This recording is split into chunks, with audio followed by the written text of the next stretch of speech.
T-minus 30 seconds.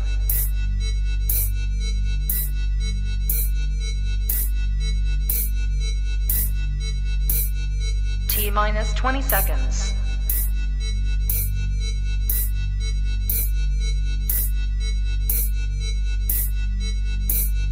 Ten, 9, 8, 7, 6, 5, 4, 3, 2, 1, 0.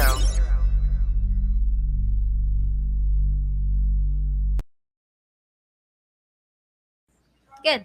You ready for do more in the future? Trap Talk podcasts? Yes. Man, Only Trap Talk. Exclusive. Yes. coming. exclusive. Oh, So stop calling us. Rub the spot, get the club to pop. When I come up with the crop, gotta love it or not. I'm hot from the hop to the rub the spot, get the club to pop. When I come up with the rub the spot, get the club to pop. When I come up with the rub the spot, get the club to pop. When I come up with the rub the spot, get the club to pop. When I come up with everybody, we do it. Everybody, we do it.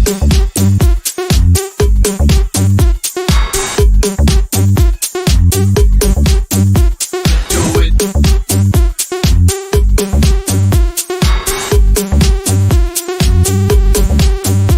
Do it.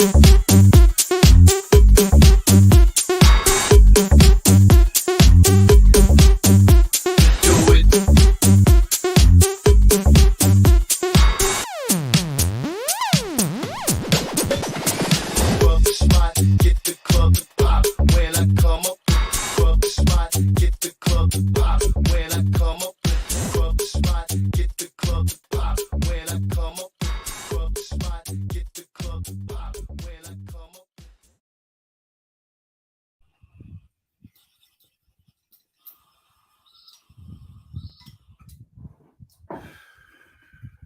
you are now tapped into the coolest reptile podcast in the world. It is Monday, new breeder on the block series, and right next to me, I have Mason Barnes. What up? What up, Mason? What's up, man? Came down for the trip, bro. What is good? Oh yeah. No, it was a little bit of a drive, but I'm glad I'm here. I mean, I respect you being here by 5:30, but I was like, damn, I should have told this fool to be here by like 4, because it would have maybe helped him out a little bit with the whole traffic scenario. But you made it. You're here, Yeah. No, I had a little bit of traffic. It wasn't too bad though. dude. Thanks for coming down. Thanks for being here. Thanks for having me. being part of this series. Means a lot. Yeah, of course. Thank you. You know, shout out to everyone tapping in. My name's MJ. If this is your first time here, what is good? Do your boy a favor, hit that subscribe button, hit that notification bell. That way you're on top of every single podcast that I drop here on the Trap Talk with MJ podcast YouTube channel. And drop a comment, man. Let me know how you're liking these episodes. But Mason, you've seen this show before. You know how we get things started. For the freshest and bestest rodents delivered to your doorstep, Cold Blooded Cafe, $30 flat rate shipping. Do you use Cold Blooded Cafe? Not quite yet. I've been talking with Des though. Okay, so it's gonna happen. Yeah, it's gonna happen. Right. Well, listen, the good thing about them, they ship anywhere in the United States, and it's $30 flat rate shipping, and they're the best. They're the best. I mean, what do you know about Sim Container, Mason? Oh, I know a lot of things about Sim Container. I mean, they kind of helped you the way they've helped me, which we'll talk about today with the monitor program and whatnot. But, you know, if you got eggs, put them inside of a Sim box. I can tell you right now, have you had the pleasure of using their Sim Containers yet?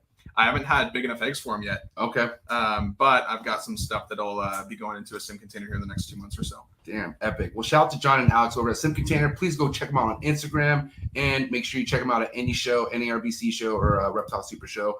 And then shout out to Steven and Ashley over at Focus Cube Habitats, Flex in Texas all day, every day. Check them out on Instagram, doing big things. Shout out to Jesse over at Freedom Breeder and the entire Freedom Breeder crew. #1 stainless steel racks in the United States. If you have a Freedom Breeder rack, you know exactly where I'm coming out with this shit. Professional level of reptile and rodent keeping, for sure. Shout out to Big Dog, Miguel Garcia, always evolving pythons. Tell me you know who Miguel Garcia is. Oh, of course. Okay, I was about to say, get the hell out, Mason. I'm just kidding. No, but for real, shout out to my boy, Miguel Garcia, always inspiring many people, new, veterans, all sorts of level of keeping.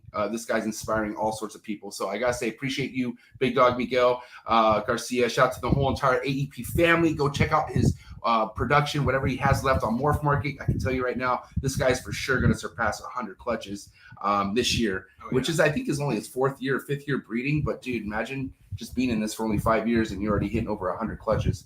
Yeah. Hitting what he's hitting though. You know what I'm saying? Like he's not just fucking like Mr. Wholesaling shit. You know, like this guy is like, no, he's got it all dialed. He's breaking the mold with this shit. So shout out to Miguel, shout out to the whole entire AP family, and then shout out to my big dog right here, man, my big bro Alan from Amazing Basins.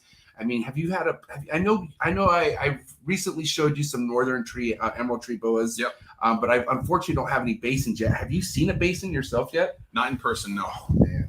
I highly recommend it. I highly recommend you out there go follow Amazing Basins on Instagram. My boy Alan is one of the chosen few who has these things dialed in. Breeding these, they're not easy. This is the Ferrari of snakes, in my opinion. Now that I said that, I guarantee Mason's gonna look into it 100%. I know you got good taste, motherfucker. Shit. But anyways, guys, go check out Alan. He also has amazing ball python stuff going on. So I think it's amazing when you have a boreal, obsession with ball python stuff, because let's be real. Ball pythons are what makes the hobby go round in the reptile world, I feel like. So shout out to Alan for doing both and killing it. Go check him out on Instagram. Shout out to Blake Stewart at SD Identity.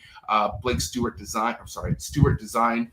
Please go check them out on Instagram, which is the SD Identity. And if you want to level up your marketing, if you want to make sure you invest in yourself the best way possible, you got to go through Stewart Design. So just for example, right, Garrett Hartle, Justin Kabelka, Desiree Monat, all three of those people, if not, just like I said, just a couple of names, have invested in Stewart Design with the brand change. And I think it's something that should get you excited if you really want to do this for the rest of your life.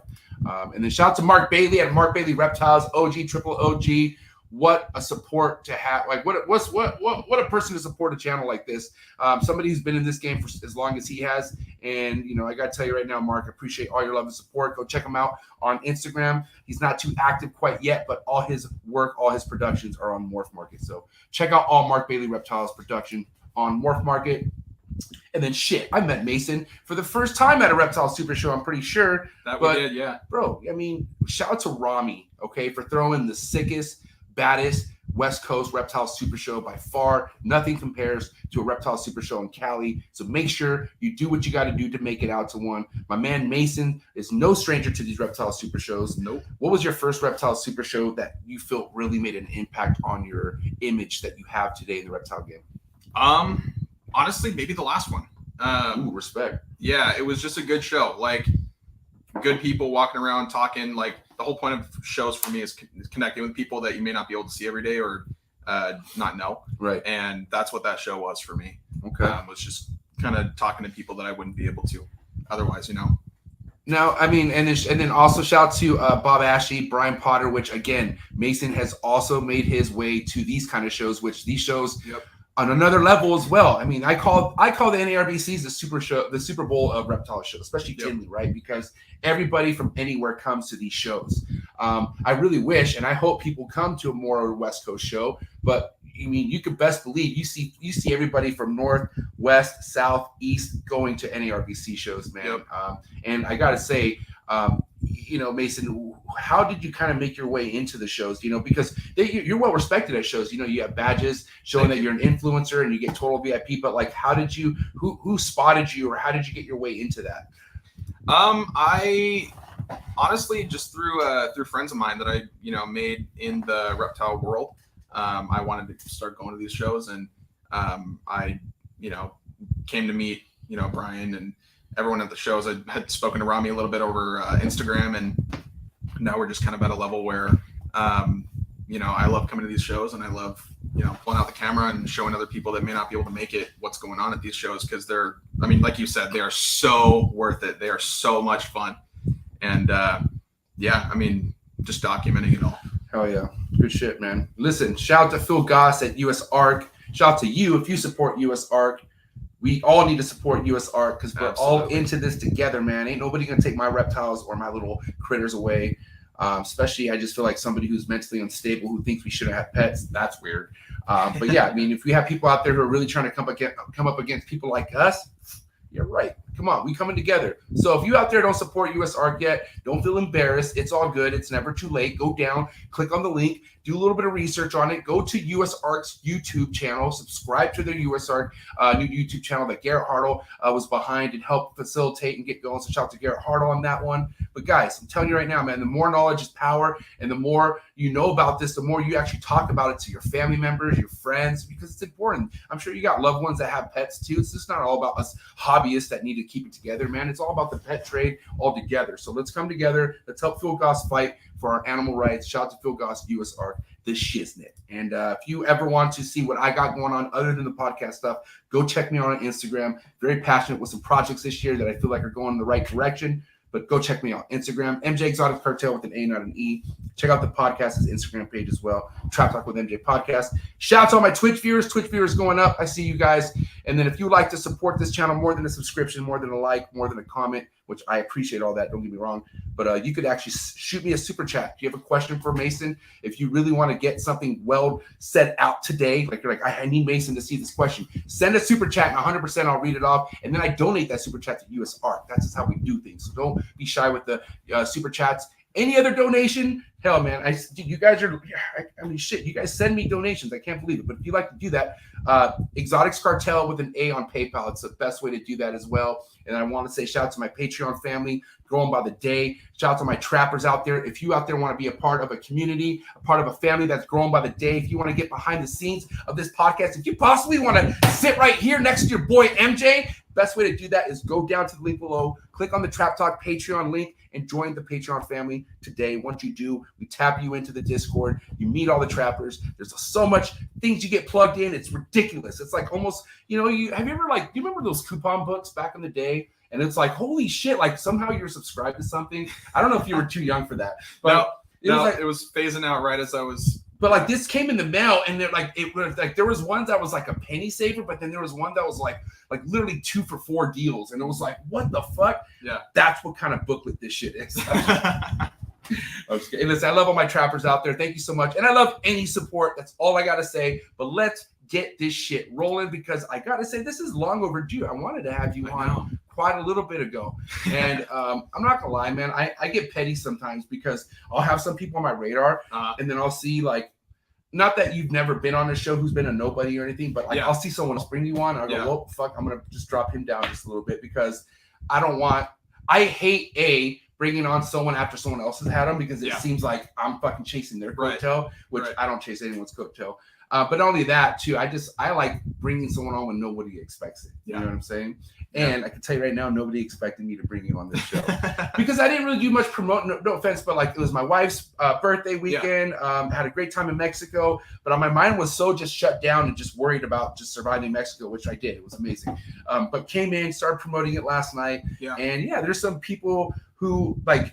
Not that because your surroundings, because nobody really knows who your group is. I know you hang out with Armin, but for the most part, if nobody really knows who Mason Burns is, they see you as a big influencer. Like you're well known in the hobby as somebody who has a big ass TikTok.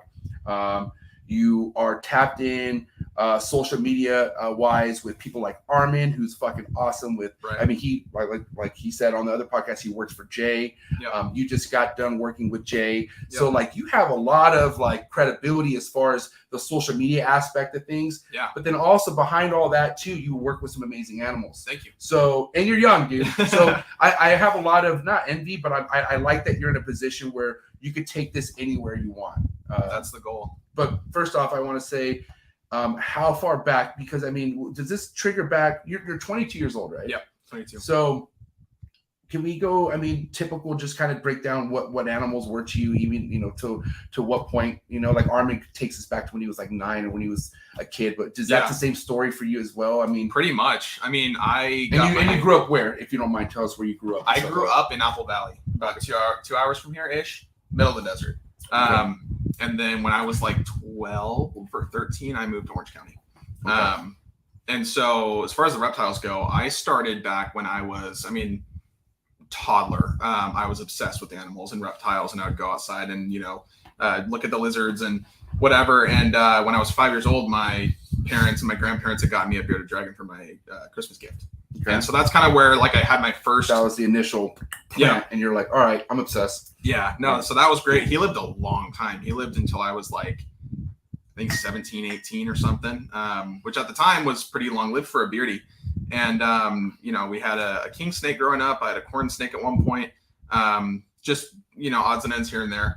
I've always been in love with the animals. I mean, I was one of the kids who watched Steve Irwin, and I would binge watch Brian BARCZYK when I was a kid. And, you know, that's what I wanted to do with my life. That's, you know, it's hard. It's not the stereotypical, you know, go to college, become a lawyer type stuff or whatever it is. But like this shit has to really be meant for you. Yeah. And where I'm going with this, based on what you're saying, I mean, I felt like you met somebody that led you to where you're at right now, or there was some sort of like a path. Like what was that? What was that connection in your life that brought you to where you're at today with the reptiles and the social media? Like what was that push right there?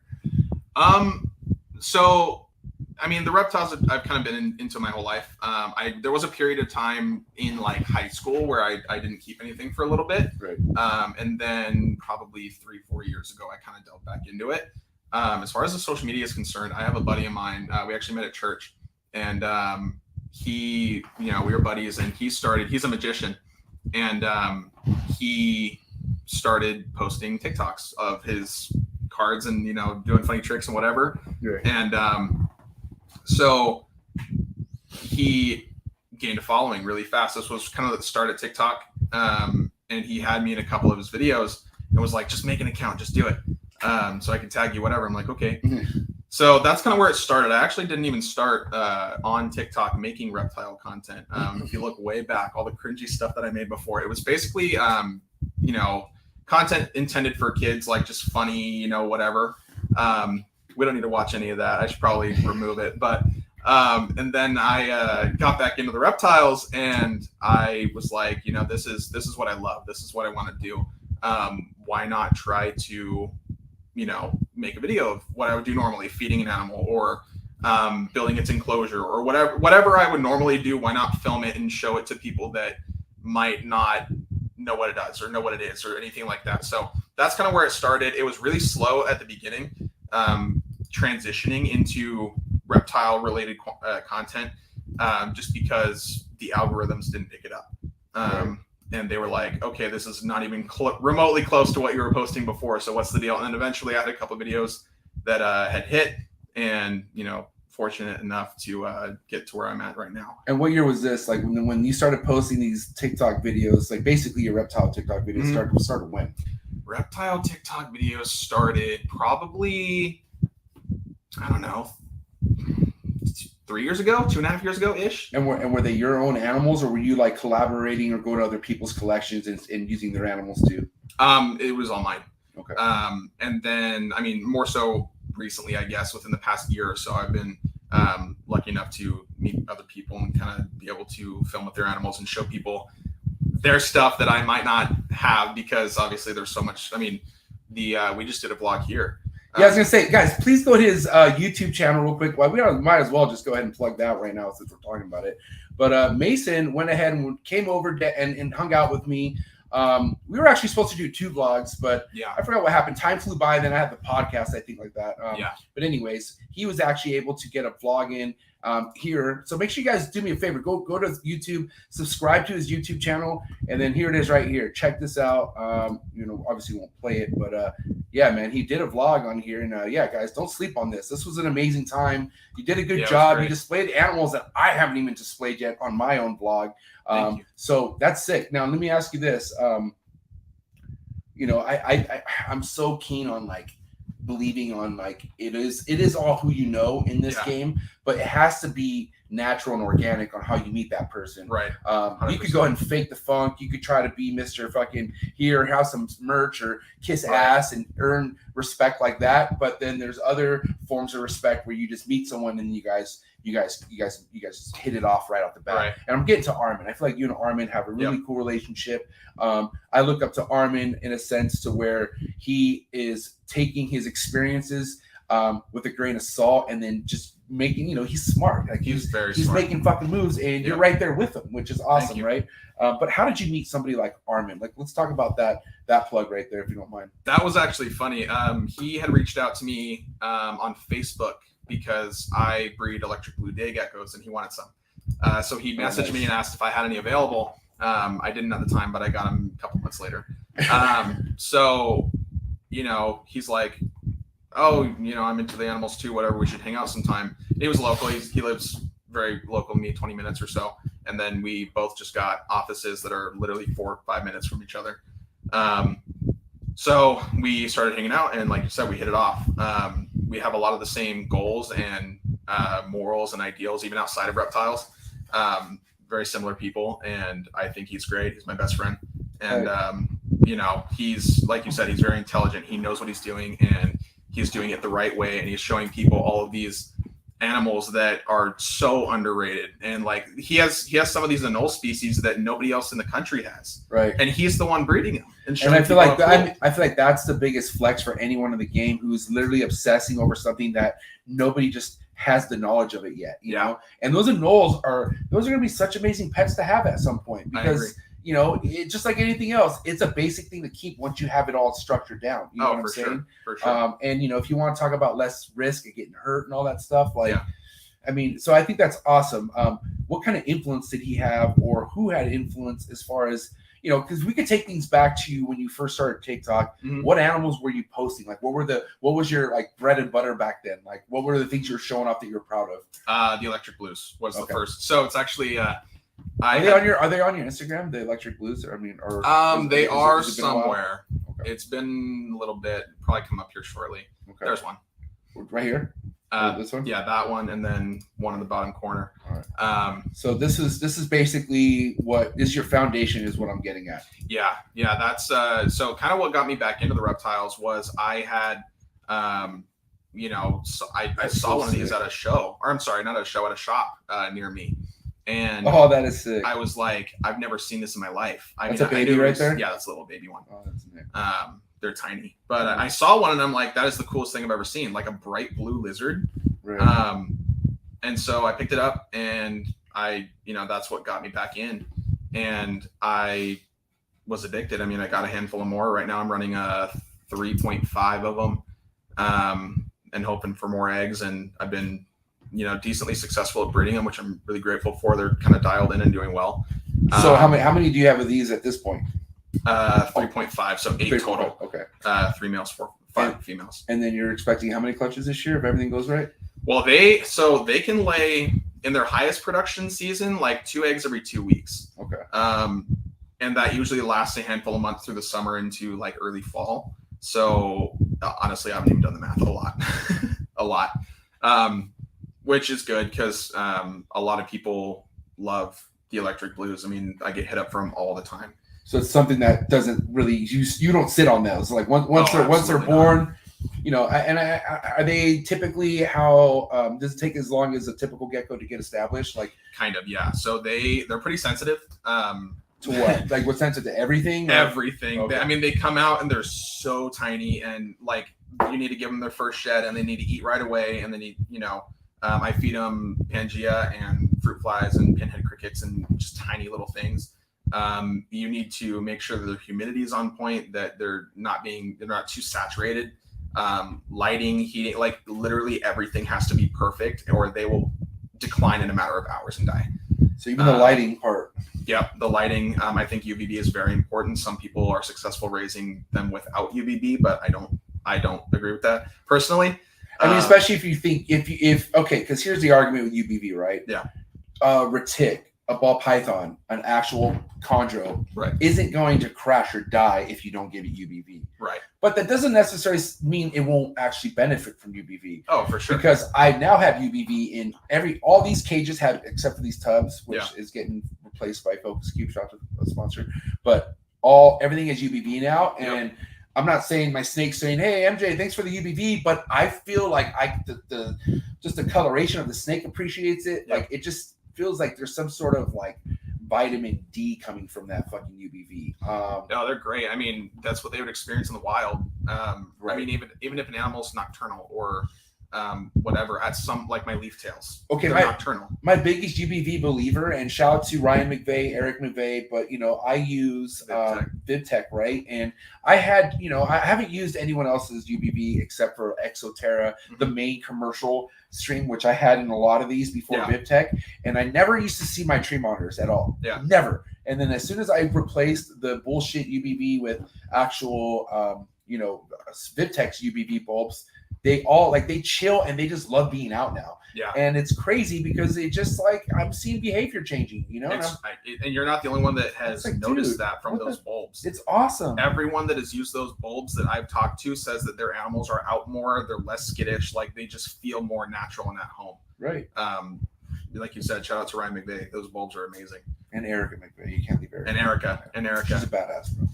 She's wild. I haven't met her yet. No. Respect it. Once you meet her, you're like, oh, okay, I know what MJ's talking about. Man, you just shrunk. The chair. At least I don't feel too. I felt like I was a midget next to you. How tall are you? 6'3"? 6'3", yeah. Okay, damn respect. You remind me a lot of my cousin Dominic. My cousin Dominic he has your height and all that. But anyways, oh really? Yeah. Okay, so going back to just kind of meeting people at the right place, right time. I feel like obviously the foundation you built with the Electric Blues led to what? Because I know a lot of things happened within the last year with your collection, right? Yeah. But what was kind of building up? Like the Electric Blues led to what?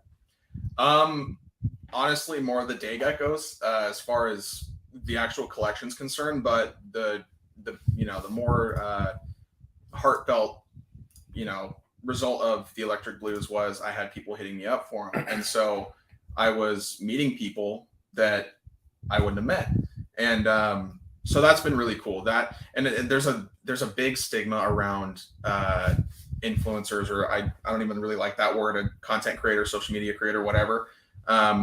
That we're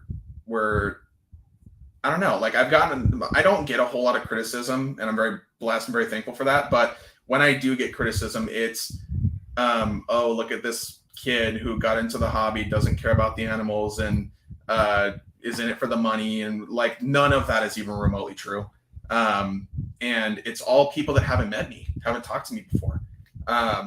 So, and I feel like the people you should be getting criticism for aren't speaking up or don't even want to talk to you. And that could be people you look up to in the hobby. You know what I'm saying? For sure. And I feel like I had to learn that out the hard way too. When I started this podcast, I felt like a lot of people felt a certain way. And these are people that I was close to, but they didn't want to tell me. They almost felt like, oh, well, by MJ smoking, by MJ cussing, and MJ being MJ, his shit's not gonna last. I guarantee it. They will never admit it, but I guarantee a small portion of people out there that I was close to at one point in time who kind of just never, honestly, even if you were to tell me to stop doing what I was doing, even though there were people doing that, I don't give a fuck. I'm still gonna cuss because I feel like I'm not being hired to do this, right? And I'm not caring to get paid. Right. I'm not caring if I blow up. I just want to do this so I could get knowledge, information, have it in the fucking vault, and just be like, oh man, if I need to go back and find this out, MJ had that guy on, and that's it, And I appreciate all the support, and I dude, like I said, my Patreon family is growing, which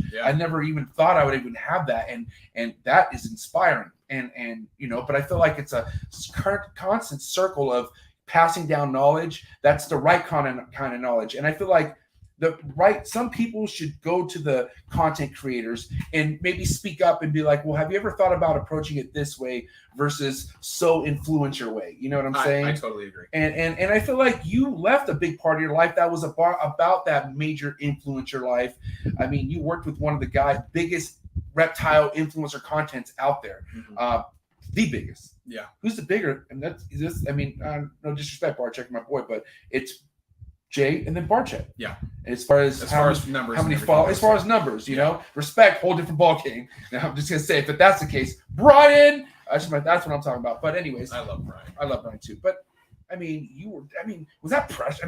What was that like? I gotta ask you, bro, because you did come over to my house one time where there was some little bit of heat on you, and I was like, okay, I can kind of see what this life is like. But let's just get into it, man. What was it like working for Jay at Prehistoric Pets and, taking over what Armin left behind, basically? It was a lot. I'm not going to lie, especially with trying to pursue something that, further my own career. I did learn a handful of things there and during my time there that I'm very grateful for. Because I mean, how many people get that position? I mean, it's something that there's a lot of stuff that goes into what social media is that people don't realize. And there, like I said, there was a lot of stuff learned. It was a pretty difficult job, if I'm being honest. Especially for a young kid. You know what I'm saying? Not to call you a kid, but 22. I mean, I feel like you have a lot to live up to because of the animals you have, because of the content you create, and you're somebody I'm sure who doesn't want to pass on an opportunity like this. Oh, for sure. So you're like, bring it on. You know what I'm saying? And I'm sure you had Armin who kind of like prepped you for what you're about to get into as far as what's expected, how much you have to upload. Mm-hmm. And it is a lot. I mean, shit, there was times that you told me you were editing till 5 a.m. and then you'd be like, I need to stay up till 6 to make this post, and after editing and staying up for that long, like that's not always easy on the head, the mental state. No, it's not. And I did experience some of that.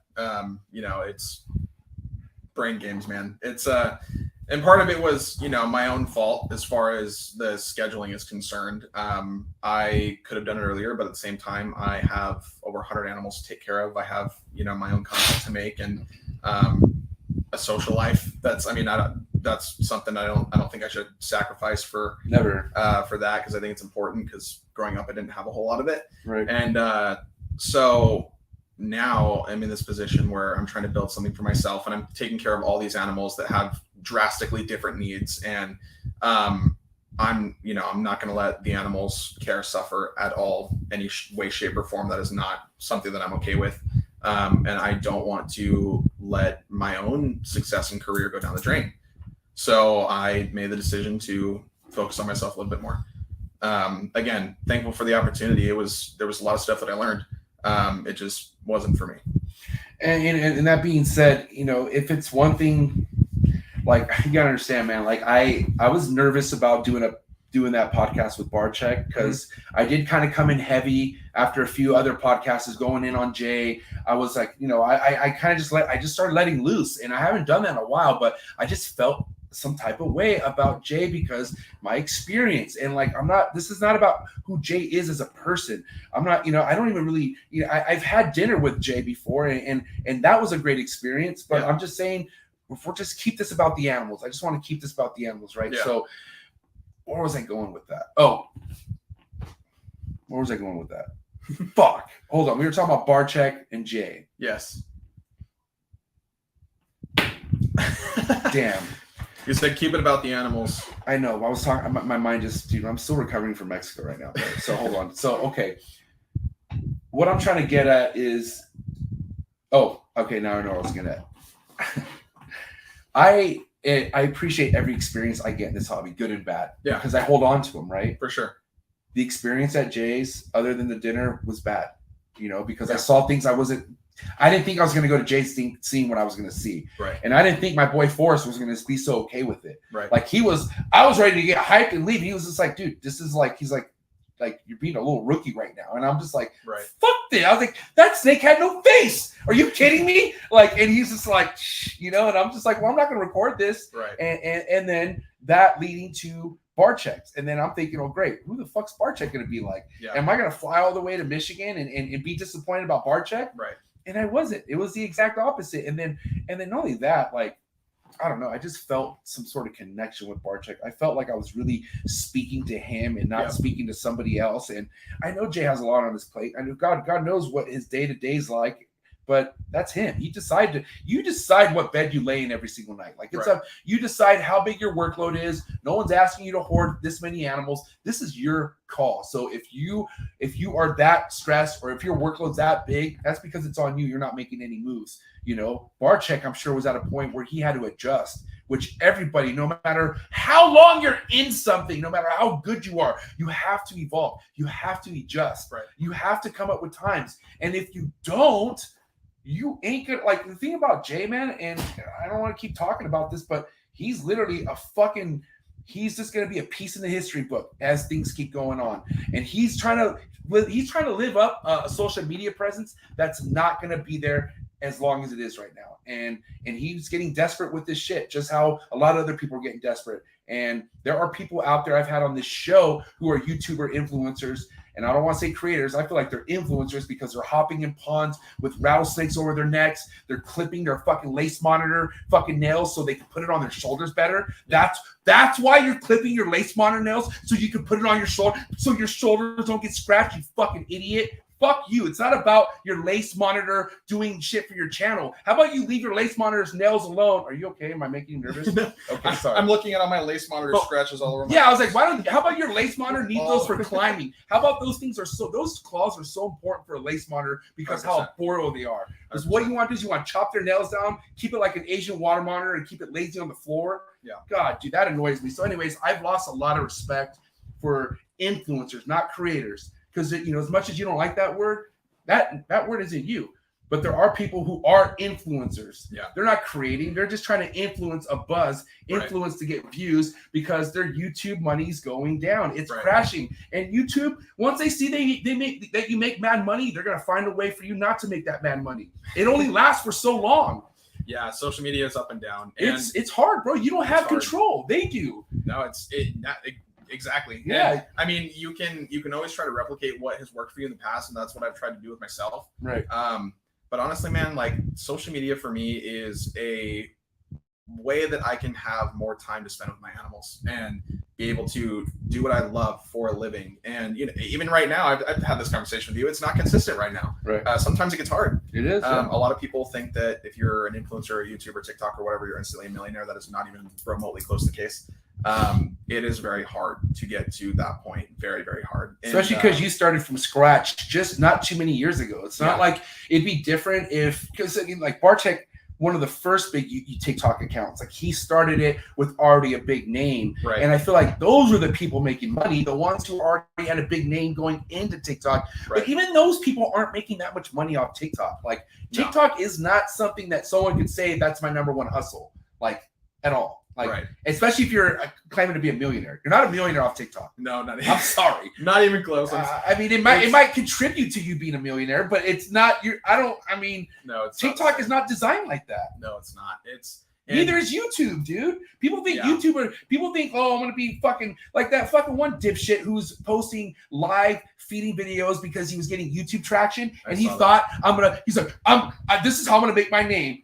And he barely has 3,000 subscribers on YouTube. And he really feels like he's about to quit his job and make a living off that, which he's actually getting the wrong kind of attention. He's getting attention from people who will never buy a snake from him. Right. Even if he does breed, I don't think he's mentally capable of breeding. The guy's not all there. But I'm just saying, like, that's how easily toxic this influence life could be, you know? 100%. And you see people like these fucking dipshits in Florida who are jumping into the lakes and shit like that. And people are looking up to that, thinking like, that's how I'm going to get in. Like, that's how I'm going to tap into the reptile industry. I'm going to fucking post live feeding videos since I'm the first one to ever post a live feed video. Like, don't you think we can all get attention off posting live feeding videos? Like, we're just fucking beyond that. Like, we're really about this. The animals, and this is something that I've tried to hold very true to myself in this reptile influencer creator world, because like you said, there's criticism that comes along with it, and if people haven't met me or whatever it is, like, I can't change that. I have to, whatever. But one thing that I know for a fact that I could hold true to myself is that the animals are my priority. The animals are my number one. They always have been, always will be. I will never prioritize, the social media over them. Their care will not be sacrificed in any way. And the whole point to me of social media is to show people how cool these animals are in a positive, respectful way. And live feeding videos for me are not even remotely close to that. It's always something to me that the animals, like I said, the animals come first, and making sure, and it goes all the way back to like USARK and these live feeding videos and all these negative videos or photos or whatever online of these animals. They don't help that. And I don't want to contribute to that. The animals are why I do it. And, well, here's the thing. It'd be because like there was a point in time where, like, I'm not saying you can't think a live feeding is cool, because it is intriguing. It is neat. I love Nat Geo. I watch wildlife and shit. You kidding me? But not the average person is accepting to that. Not the average person is mentally capable of watching an animal die. Right. And some people run into that by accident. Yep. So why would you want to mentally scar somebody of that? You know what I'm saying? And that paints a bad picture. But not only that, too, man. Like Forrest Fanning was the one to tell me to stop doing it. Yeah. So I stopped doing it. Yep. Fuck. Even if I was building traction where I was like, oh my god, like I'm getting a big following, I cared more what Forrest thought and other people, what people who are really about this. Oh, 100%. And you got to think about people who are really about this game, the pioneers in the game, what they feel about that, and how they feel, I respect. Yep. And I come up from an upcoming where if I want to do something, I don't give a fuck what you think about it. And I am kind of like that to this day, but I do have standards, and I do respect certain people in this industry and how they built things where they're at today, where they've gotten things where they're at today. And, you know, you got to evolve, bro. Like, get over it. Okay, live feeding's cool. But that's going to be your ticket? Right. You stupid motherfucker. Are you that stupid? I guess so. I really think you are. It's not a ticket, I promise. And, you know, it's bad when the one person who should never be calling people out, which is Nerd, is calling you out. When you get to that level and that fucking weirdo Donnie, you get on his radar and he fucking brings you down the ringer. Damn, I told you. I told you.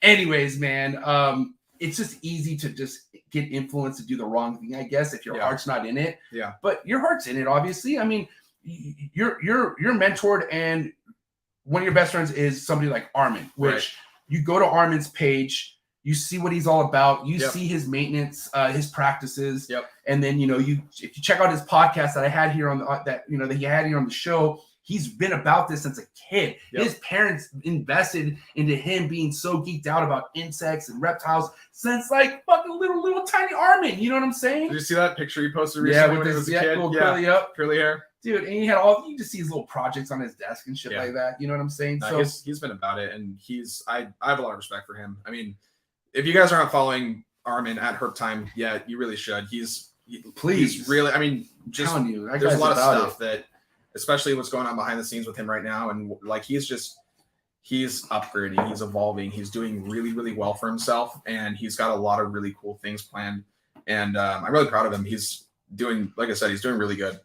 I mean, it's kind of real quick. I don't want to wrap up too much on this, but what was Armin's take on you leaving Prehistoric? I mean, was he kind of just like, or honestly, like what was his, like, did he have any influence behind you leaving? Like, did you talk to him about it? Like, and why I'm going to fill my water up. I can hear what you're saying. No, I talked to him before I even got the job. And I think the exact words were, "I told you so." Hey, hi buddy. I got a puppy now. No, it's like I said, the job with Jay was something that I learned a lot from. It's very involved, and Armin did it for a long time before I did, and I did it for a little bit after he had left, and it's just a lot. It's a lot, especially if you're trying to pursue something on the side or make something into a career for yourself. It becomes a lot, and so Armin was happy for me when I kind of chose to focus on myself a little bit more and pour more time into that sort of stuff. But I always have Armin's back. Armin always has my back. That's just how it is for us. Now, I mean, when it comes to like editing and stuff like that, I mean, I feel like it's not that shit's not easy to do. Is Capone in here? Yeah, he's under. Capone, get out of here. What are you doing, dude? Dip. You're out. Dip out, buddy. Anyways, you can chill. Yeah. But yeah, editing isn't for everyone. No, it's because it's something very tedious. God, dude, things falling down. What is happening right now? But like, how did you really get into the editing thing? Because that definitely takes time, and you have to literally invest in that time. But editing something new into your life, have you always done editing? Like, how did you learn that skill?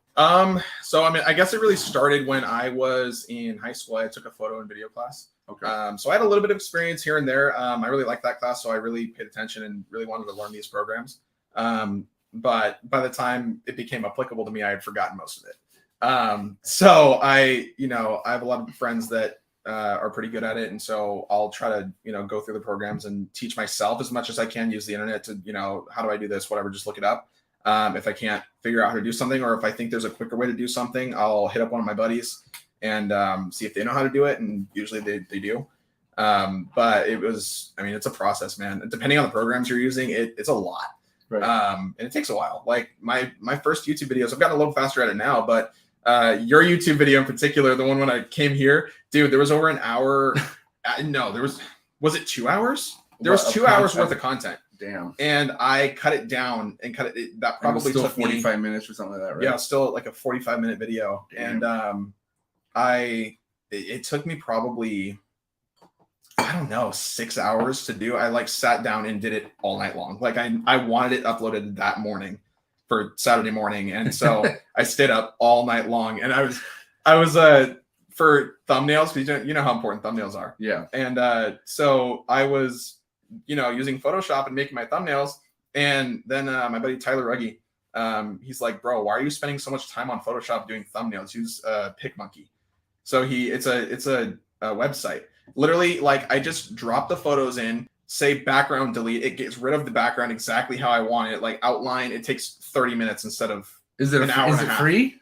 There is a free version. I think it's like $12 a month though for like the pro. I use Canva for that. Canva, yeah, Canva I use has Canva the background, but I actually have to pay for that feature, which I don't mind, because Canva gets my fucking thumbnails done in like minutes, like not even minutes, like a minute. I'm like, it's crazy. Done. Yeah, I use Canva for my Snapchat tiles. So I'm glad you told me that, because I haven't invested into Photoshop, because it's a lot more tedious. Like it's a lot more like click, click, click, click, click, and like perfection type shit. Yeah. It's not as easy and straightforward as a thing like PicMonkey or Canva. And I mean, don't get me wrong. If you know how to use it and you're like a wizard with the Photoshop, I mean, there could be some incredible stuff made with it. Right.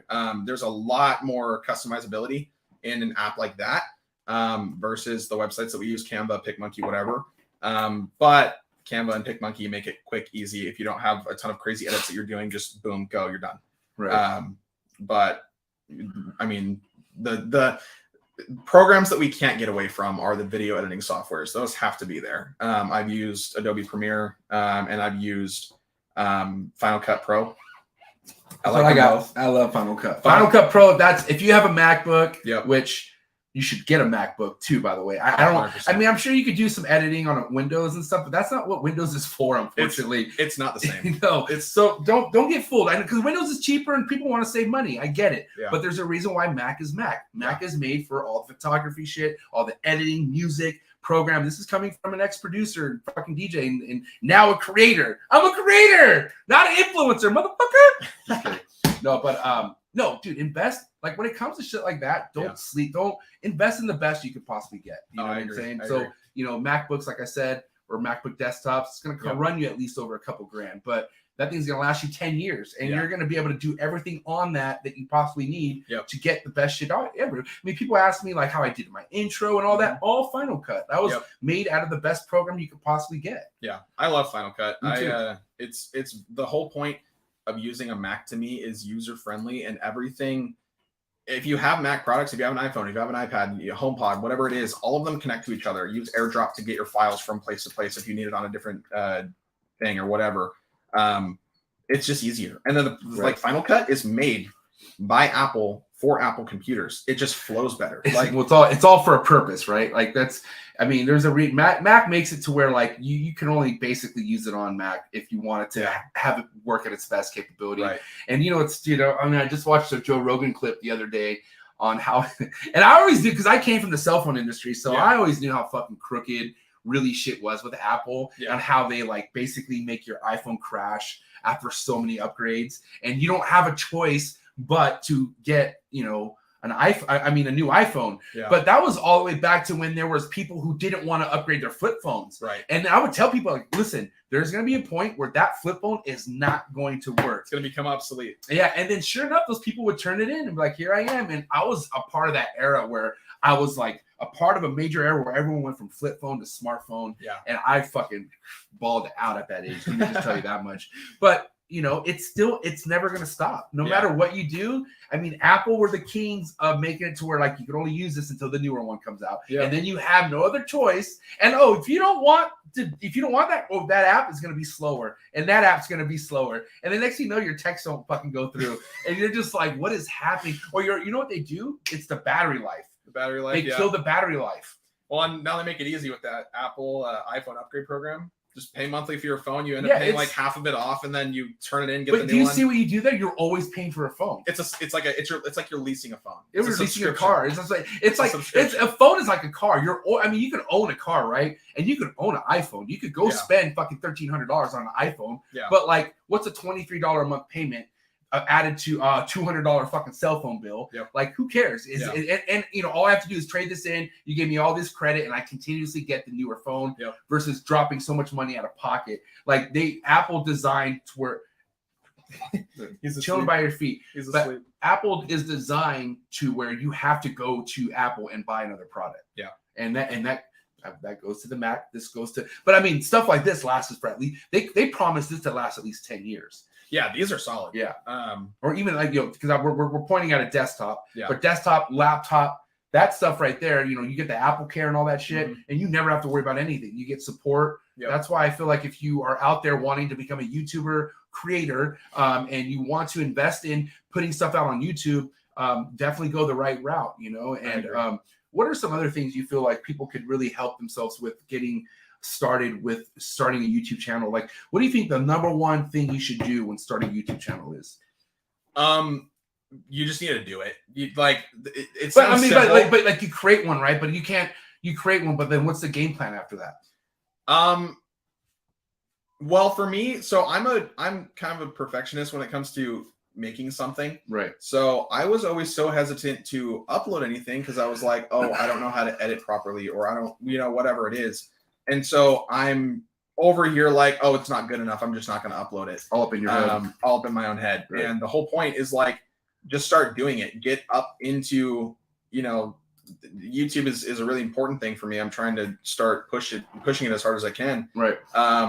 And you just got to do it. You like, if you don't have a camera yet, use your phone. The phone cameras are good enough right now. A lot of creators will actually use their phone anyways. Right. I use all my vlogs are on my new iPhone. Yeah. The camera's good enough. Like Yeah. a lot of people don't think it is. Yeah. The camera's good enough. It'll still stream 1080p. You can film it in 1080p 60. Yeah. And then not only that, Final Cut Pro even puts it in 1080p for you as Yeah, well. exactly. So even It'll if you get render it a out. video that doesn't have too much good quality, once you put it through Final Cut, it's already puts it at the 1080p quality, Yeah. which is epic. And don't be afraid of the editing. Like, Right. if you're gonna hop into a program like Premiere Pro or Final Cut Pro or whatever right away, sure, it's gonna be intimidating. Get an app on your phone. I've used InShot in the past. I still use it to edit my short form content. It is so user friendly. You can totally use it to edit an hour-long YouTube video. Literally, all the options are right on the bottom, and it tells you exactly what they do. Right. So just find something that's user and it's free. Find something that is user friendly. Don't be afraid of the edits. Don't just do it. Just try to get the content out. That's the most important part. What are the odds that my homie Arth is a huge World of Warcraft fan, and that's why he's saying PC for life? I guarantee you've been playing World of Warcraft for years, and I get that.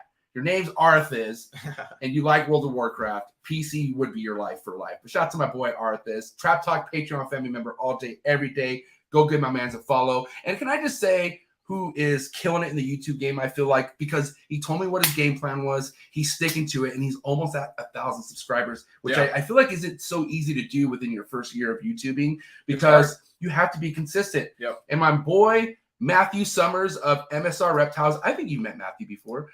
He travels with me on all the shows and shit like that. Yeah, I think I have. Yeah, that's him right there. I want to say shout out to my boy Matt. I think a couple months ago he was at 500 subscribers, and I was like, bro, you're gonna hit 1,000 subscribers this year. He's like, what? Really? I don't know, man. And look, this motherfucker's on his way to hitting 1,000 subscribers just because he posts every week. He doesn't do more than one video, but he keeps it practical, and he posts every single week, no matter where he goes, no matter what he does. The man is consistent, and because of that, you get consistent results. So please, if you haven't already, go help my boy's wave that's blowing up right now on YouTube. Go subscribe to my man Matt Summers Reptiles on YouTube, and go follow him on Instagram. That's my boy right there. We got some crazy travels going this week. But That's something. While we're here, I want to point out. Sure.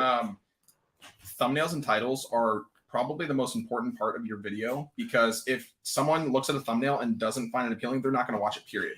Brian And BARCZYK he is really good at that. Yeah, because Brian BARCZYK told us that you should only have 3 big things that stand out. Yeah. There shouldn't be all this shit going on. You know Right. what I'm saying? It's And too if, busy. and if you do take a look at Matthew Summers' thumbnails, I mean, what do you see? You see him, you Yep. see the font, and you see the snake. Yep. That's it. You know what I'm saying? Very simple, very it's good. straightforward. So shout out to my boy Matt Summers. Definitely, he's somebody who like, you know, I love taking Matt on these trips with us because him and I decompress all this information that we learned together, and he actually implements it. Like all the shit he learns from BARCZYK, all the shit he learns from Miguel, and all these other big homies in the game, he'll actually put it into play. And because of that, I'm saying this motherfucker, you're gonna be at 1,000 subscribers by summer. Sooner than that. It's my boy, He's man. close. But anyways, let's kind of talk about like how hard it could be coming into a hobby with a bunch of stubborn sourpusses, people who've been in this for years and just haven't really gotten an animal that they wanted to get or whatever. Like, I mean, Mason, you came in and made noise similar to what I made. Like, I have lace monitors. Motherfuckers out there would dream to have a lace monitor. Yeah. You have a lace monitor. You're 22 years old. You don't need a lace monitor. I'm just kidding. But here's the thing. Like, I had people literally ask me, like, why are you getting a lace? Because of my experience. Right. But they didn't know all the research. They didn't know the people I were talking to. They didn't know all the actual, but they were kind of concerned, right? Now, what's crazy is, as much as they were concerned about me, I saw you get a lace. And I was like, worried about me? I was like, dude, he's a kid. But then I didn't put no judgment. I was like, dude, he's fucking, shout out to Mason. You know what I'm saying? And dude, how's that journey been so far to be working with such an amazing fucking animal like a lace monitor, which you have 3 at this point or 4? How many? 3. Okay. Yeah, 3. Which two normal bells and one a super, or 2 supers and a 2 supers and a normal. Let's talk about it. Okay. How's it been? All so came far? from Sim Container, by the way. Shout out to John and Alex. Yep. All produced at Sim Container, produced. which you cannot go better. Like there's no better way I feel like than getting started into the lace game. But I agree. yeah, let's talk about your introduction into the lace game and how that's been, and just tell us tell us all about it. So, like you said, owning a lace monitor, or really any monitor, any big lizard for that fact, is like, it's a big thing, and you have to be prepared because this, you know, you can't expect to get it as a baby, and in 3 years when it's 5-7 feet long, you don't know what to do with it, or your care is being sacrificed a little bit because you don't have enough space or whatever the case is. It is very, very important to go into ownership of an animal like that. Literally a dinosaur. It's literally a living dinosaur. And closest relative to the Komodo. Exactly. They are very impressive and very smart animals, and you have to be prepared. I did immense amounts of research beforehand. I had, you know, and they're not the same, but I still have him. He's a yellow-headed Asian water monitor before that. He's doing great. And so I wanted a lace monitor, and at the time it still is.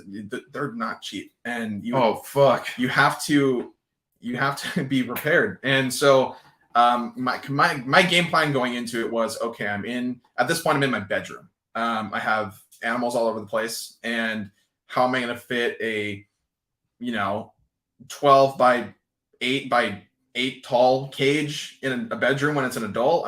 It's not going to happen. So the whole plan this whole entire time was to do what I did in February. I got a facility, I got an office space for my animals, and so I have this room to expand. I can give her a massive enclosure when she's ready for it, and you have to be prepared. You have to have a game plan, and like I said, they're very intelligent animals. You need to stimulate that. You can't just throw them in a cage with a piece of wood and think that they're okay, and take them out, interact with them, build a relationship with them, because I promise you they are capable of that. Like they you know how it goes. They're incredibly intelligent. Very. And it's something that demands your kind of attention, to where if you're not able to pick up the kind of respect and attention they need, you're going to find out. And you're going to find out in a way that could either be like, okay, I'll never do that again, or like, I need to get rid of these animals because I'm not capable. And it's to like an extent where it doesn't take much for these things to fuck you up. Yep. You got to know.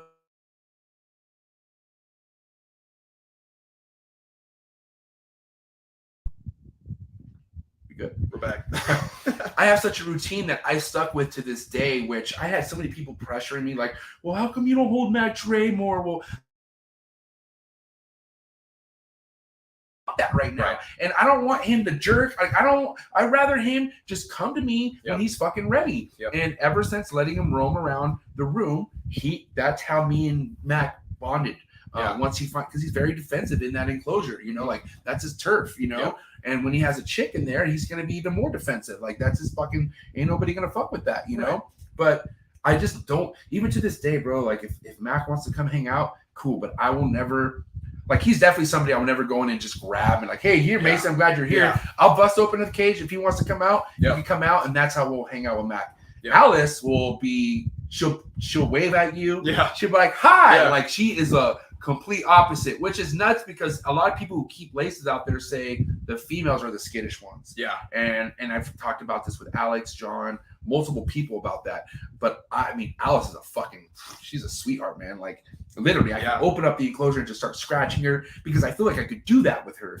Yeah. Mac, I just known his personality since a kid, and he is still a kid in a sense. I mean, he's over a year now, which is crazy to think that they could start breeding in the next few months, bro.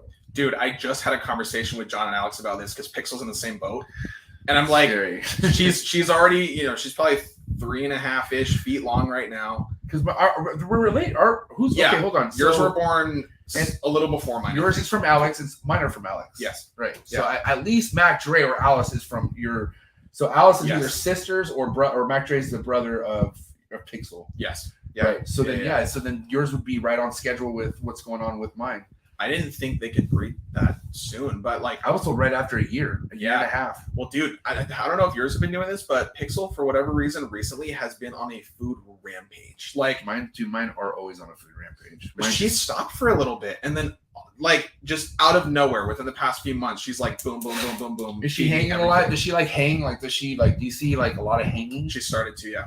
Yeah, I started seeing that too, and then I sent a picture of that to Alex, and he's like, I would get ready, mijo, and I was like, oh shit! I sent the same exact picture of Pixel doing the same thing to Alex, and I was like, what does this mean? Yeah, dude, what the fuck, and that's why I quickly went into action because they are in something. They're in their last final stage of their grow out enclosure, which I have an 8x6x6 being built, or 6x6x8. 8 feet tall, 6 deep, 6.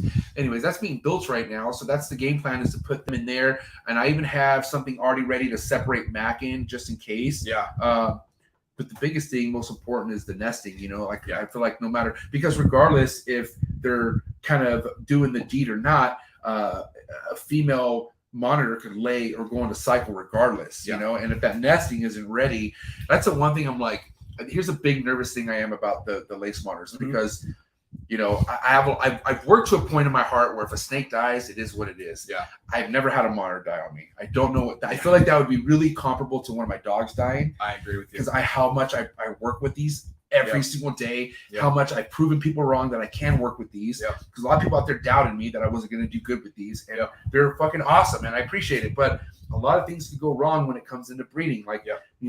Alice could possibly not like her lay box. Alice possibly might go into a stress mode and not lay the clutch, and she just fucking egg bound those motherfuckers, and then she's dead.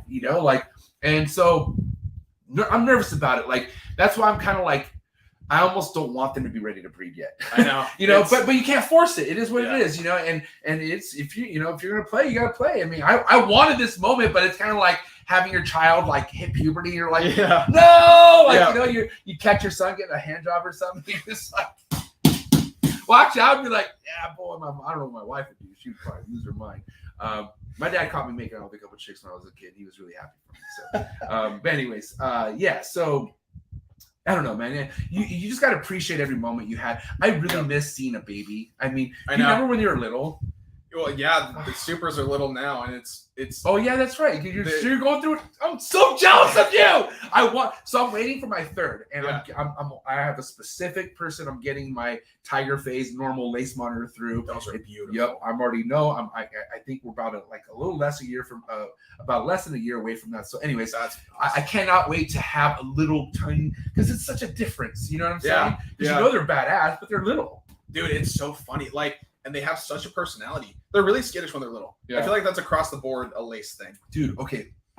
I literally spent, I don't know how many nights, because I'd go in, turn their lights on, and I'm like, where are they? Yep. And I'd be like, So I'll take things out, and I'll come down to the very last rock. Yeah. And I'd be like, dude, they have to be there. If they're not, then where the fuck are they? Yep. And then they'd be all like a little cat. Yep, they're like curled up. Like curled up, and I'm just like wanting to cry of just happiness. Like, look how fucking cute this thing is. Like, look, you see how it's sleeping right there? Yep. That's how they do it. Yep. Shout out to Adeline Robinson. Did that piece of art right there, right next to Mason's head, and that's basically bell phase lace monitor in the egg. That's basically how they are positioned in the egg. Yep. So, anyways, yeah. So, I don't know, man. It's kind of I don't know.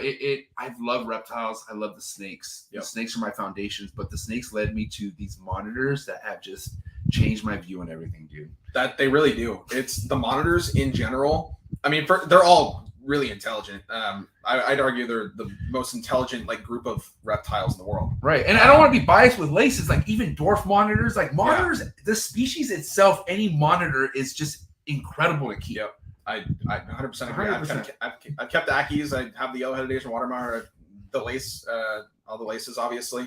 I'm biased. The laces are my favorite. I mean, yeah, I that's kind of obvious. I feel Yeah. like, you know, but I don't want, like, there's people out there who you beg to differ, but it's because, like, okay, show me that you've holded lace. Like, let me show me that you've worked with the lace. Before you say laces aren't the best, show me a proof that you've been around a lace. Show me that you've worked with the lace, and then we'll go from there. But anyone who's fucked with laces, anyone who has laces, know that laces is the shit. That's why if you ever want to talk to someone who makes the most money in the reptile game, the ball python people. Let's be real. Let's be real.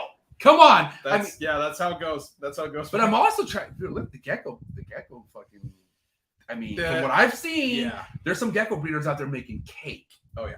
And you also breed, like, I mean, there was a lot of, I could have went a lot of different directions for your thumbnail. Yeah. But I wanted to be different. And I really respect what the hell these are right here. And are these a new project? Are you dialed in with this project? What is going on with this species of geckos, if you don't mind breaking that down? Yeah, so that's a relatively new species to me. Uroplatus fimbriatus. They're the giant mossy leaf-tailed geckos. Wow.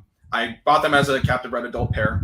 They have not laid for me quite yet, but I'm kind of getting them dialed in. The female's super chunky, and they seem to be getting along really well. So I'm hoping to get some eggs from them. Uroplatus are not the easiest thing to breed ever. I've gotten a couple clutches from my Uroplatus fantasticus, the satanic leaf-tails, but they require a lot. And so I actually am fortunate enough to have my office broken up into a couple different rooms, and one of the rooms has its own separate thermostat.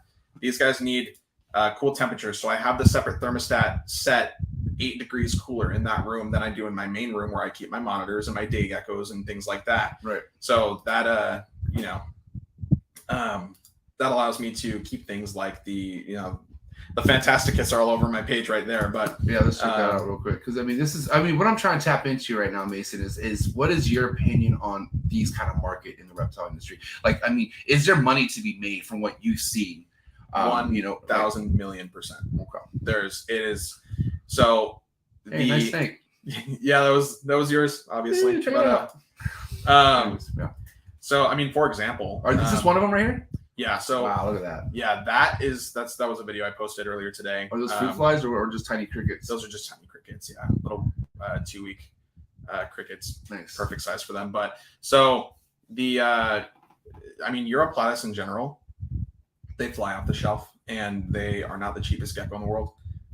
Literally, babies come out once they're ready to go. They will sell, I promise you. If you're talking about day geckos, they're very underrated in my opinion. I think the electric blues kind of get their, the people that know about them, and they're beautiful animals. But there's a lot of other species too that I work with that I don't think get the proper recognition. So I'm trying to build that up for them, honestly. They're a little harder to sell, if I'm being honest, but is that because you feel like you have to have a name built for them? Like, I mean, it's not something you can just patch and be like, all right, I'm going to cash out. Like, right. You got to have some sort of respect behind your name. Well, and not only that, but day geckos in general are not animals you can hold. Right. They're very skittish. They're a display animal. Armin and I deal with a lot of the same stuff because Armin's and Knowles, a lot of them are the same way. Display animals, but we're very thankful that a lot of people are kind of moving towards this bioactive kind of realm of the reptile world, and more so looking at display enclosures and animals rather than something to interact with. But I think they're kind of underrated. I think that a lot of people are starting to realize kind of what they are, and how beautiful they can be and how active they are during the day. And whatever. But I mean, I could do a better job at marketing, that's for sure. I'll post on my Instagram story, like, check out how cool these are, and I'll get messages here and there. The electric blues I get blown up about. That's the one day gecko that I breed that is like I cannot keep in stock. Is that something where like you could work with a certain line that the price could go up? Like, are there certain levels of these electric blues, or do they all have like the broad same pricing on them? Like, I mean, how far can you work with these as far as like that goes with the pricing? So that, I mean, there's no like locale differences, or at least that I'm aware of. There's CITES 1 animals, so the bloodlines that we have in the US are what we have. We cannot import more. There are a couple bloodlines here and there. Like I know someone's working with what they call a powder blue line. It looks like it might be a true recessive gene within the electric blues. Gives them a powder blue color instead of the cobalt blue. There has been axanthics in the past. There has been albinos in the past. Just from what friends have told me, they were not viable. They didn't make it. And then one of my animals is a lot brighter. It's more of like it almost looks hypo in a sense. I don't think that's what it is, but there's a little bit of variation. I don't think that depicts a difference in price at all. Unless you're talking about a true recessive or dominant, codominant, whatever Mendelian trait that could, it's all about supply and demand. If those powder blues end up being a recessive trait and everyone wants them, of course they're going to be more expensive than a regular. Right. Them as a whole have come up in price a little bit as of the last year or two, just because they've gained a lot more popularity. So I'm hoping that, people might be upset with this, but I Miguel talks about it a lot. People don't like that he talks about the money and the financial aspect of the reptile world. I love making money. It's a real thing. It is real. It's not why we do it. And if you don't like it, if you don't like it, it's because you don't know how to make it, motherfucker. That's why you don't like it. And I understand how it would be to be in something and you're like, how is this guy making money? And I'm just sitting here fucking dick slapping it or fucking stop taking it, whatever you want to call it. Well, I think that there's some animals that deserve to be priced high. Like, I know it sounds kind of weird, but no, but dude, here's the thing. There are certain things that I hope I could get to breed because I'm gonna tax the shit out of somebody. Yeah. If you want one of my baby chondros, that's what I'm saying. You're gonna fucking pay for this baby chondro. These advanced level, like the lace monitors, freaking everything, man. Like that. I mean, my whole okay. So if I could really be practical with, I already know we're kind of approaching that, but if I could be successful someday, if I'm that blessed to hatch out a lace monitor, I will have somebody so close to me.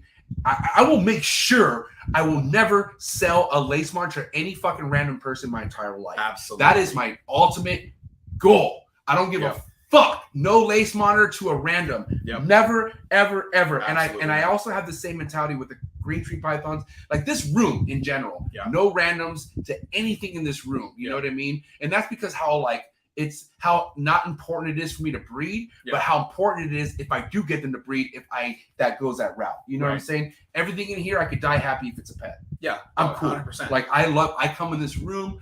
I like, no offense to the trap, but I love being in this room. Yeah. And you know why. I mean, there's a lot of cool stuff in this room, man. You know what I mean? And nothing against, like I said, the trap, whole different vibe, but I feel like that's such a grind. And as far as like money goes in my head when I go into the trap because all the ball python projects and now I have all these super dwarf babies and I'm not looking to hoard super dwarf babies. By the way, this clutch is about to shed and I probably have like half a waiting list compared to what's available. So if you out there want to get your hands on a legit super dwarf line reticulated python, hit me up on Instagram because I'm gonna have some legit super dwarf combos ready in about 2 weeks. But anyways, bro, I have shit in there that is making me strategically think, how am I gonna push it? How am I gonna sell it? Sell, which I'm happy for. But I come in here, all that shuts off. I just look at something. Oh, it needs more fresh water. No problem. Exactly. Here's your fresh water. That right there is like getting a sell on PayPal. I don't know. I'm just like a complete shed, a lock. I mean, I got eggs out of this room this year. Congratulations, Queen Mimi. We got eggs in the incubator, and I feel like, man, if nothing goes the distance, I'm okay with that, bro. Like, it's the baby steps, man. Like, it's just appreciating what it is. Like, the fact that it happened. The fact that it happened, and I don't know. I just feel like if you just stop wanting things to be, I mean, because we all want success, right? You know what I'm saying? But how can you guarantee success with animals? You can't. It's not up to you. Dude, this could be gone tomorrow. I talk about it all the time. Like, I come in and I love how people give me props on all the animals I have, but I'm like, dude, I try not to let that get to my head because this could be gone tomorrow. So I don't stop working my ass off. Every day I come in and I'm like, dude, how can I make this fucking place better? Because it can only be as good as it is until it's gone. And I don't want to get all negative, but I'm like, bro, nothing we have is going to be here forever, bro. Right. Nothing. Pixel's not going to be here forever. Mac Dre, Alice, my green tree monitors. Brittany, your bitch. She bit me. Did you see the bite? Did you see she bit you? Yeah. See there. Well, that was last week. Oh, she got you. So I thought. So she's been my green tree monitor's been putting me through the ringer, right? She's been doing a lot of nest digging, and she has like weight, and then she looks skinny. So I'm like, what is going on? And so I separated the male about a month ago, and she's been laying these legit fucking dig holes. But then I was told by certain people that once those holes get patted down and they cover up, that means they laid. Yeah. And one time she had all these holes. She was in there all day. And I was like, what's going on? The next morning I saw those holes were completely covered and she looked a little skinny. So I was like, this was it. You know what I mean? And so shout out to Brian Susan. But Brian Susan from Sundown Reptiles was like, bro, go in there. Go see if there's eggs. I'm like, fuck it. Let's do it. I was like, what should I do? I was like, should I take her out or leave her? He's like, I just leave them. I'm like, all right, cool. I go in there and she literally came at me and attacked me. Oh. She went and she jumped and I put my hand up and she just latched on. And I was like, ah! And it was like a quick like gouge. And then, I put her in a tub, but she like literally came at me, bro. Dude, I've heard tree monitor bites hurt. Yeah, it wasn't fun. It was a lot of burning. It was a lot of like, it was a lot of like pulsing but it was instant. It was like quick fire. Like I was like, like I did a video and I was like, dude, this shit feels like it's on fire right now. And I just kind of like, my mind was so stuck on the eggs to where I kind of pushed through the pain, and it bothered me throughout the day, but it wasn't nothing like unbearing, but no eggs. Well, I mean, speaking of bites, Pixel got me good. Yes. Oh, let's talk about that. So you got clipped. I did. Okay. And this is because let's talk about the scenario, how you got bit by your lace monitor. Food response. So what happened was, she was hungry. I'd fed her like the day before. Right. And I was like, she was still hungry. That's how lace monitors are. Right. But, so she was clearly hungry. I opened up the enclosure just to make it known, that I wasn't going to feed her then and there and let her calm down. And, then I reached in and started petting her under the chin. And that was mistake number one. Shouldn't have done that. But she was doing fine. Like completely, tongue flicking. Like I was like, okay, food response is gone. But there was no food around or anything. There was no food around. Okay. No. Right. And so then when I pull my hand back, she lunged at it, and you can still see the teeth marks. There. And did she like clamp down, or was it like a bite and release? What was it like? No, she clamped down, didn't let go. It hurt. Wow. It was the most painful bite from an animal that I've taken for sure. But it wasn't like, I don't know. It hurt a lot. It bled a lot, but it wasn't her fault. Did you see the white meat, or was there a bit of white meat and then like a little bit of like just meat and then blood, or was it blood right away? It was blood right away. Okay, cool. So it wasn't that deep then. I don't know, because she got me on the top, right on the knuckle, and I think that her top teeth went down to my knuckle, on like the bone on the top. Definitely didn't go down to the bone on the bottom. Right. But I don't know. It's still sore. It happened, I don't know, over a week ago. Still kind of sore. What was her disposition like after the bite? Was she defensive? Was she like getting like? Was she kind of like fuck you, put me away, or was she just kind of just cruising after that? Like, no, she was fine. She was totally fine. Like, right. I'm over here like, dude, why did you do that? Like, obviously, lace monitor's not going to know what I'm saying, but I mean, she was totally fine after the fact. She was calm. I fed her. I gave her her chicks that she wanted.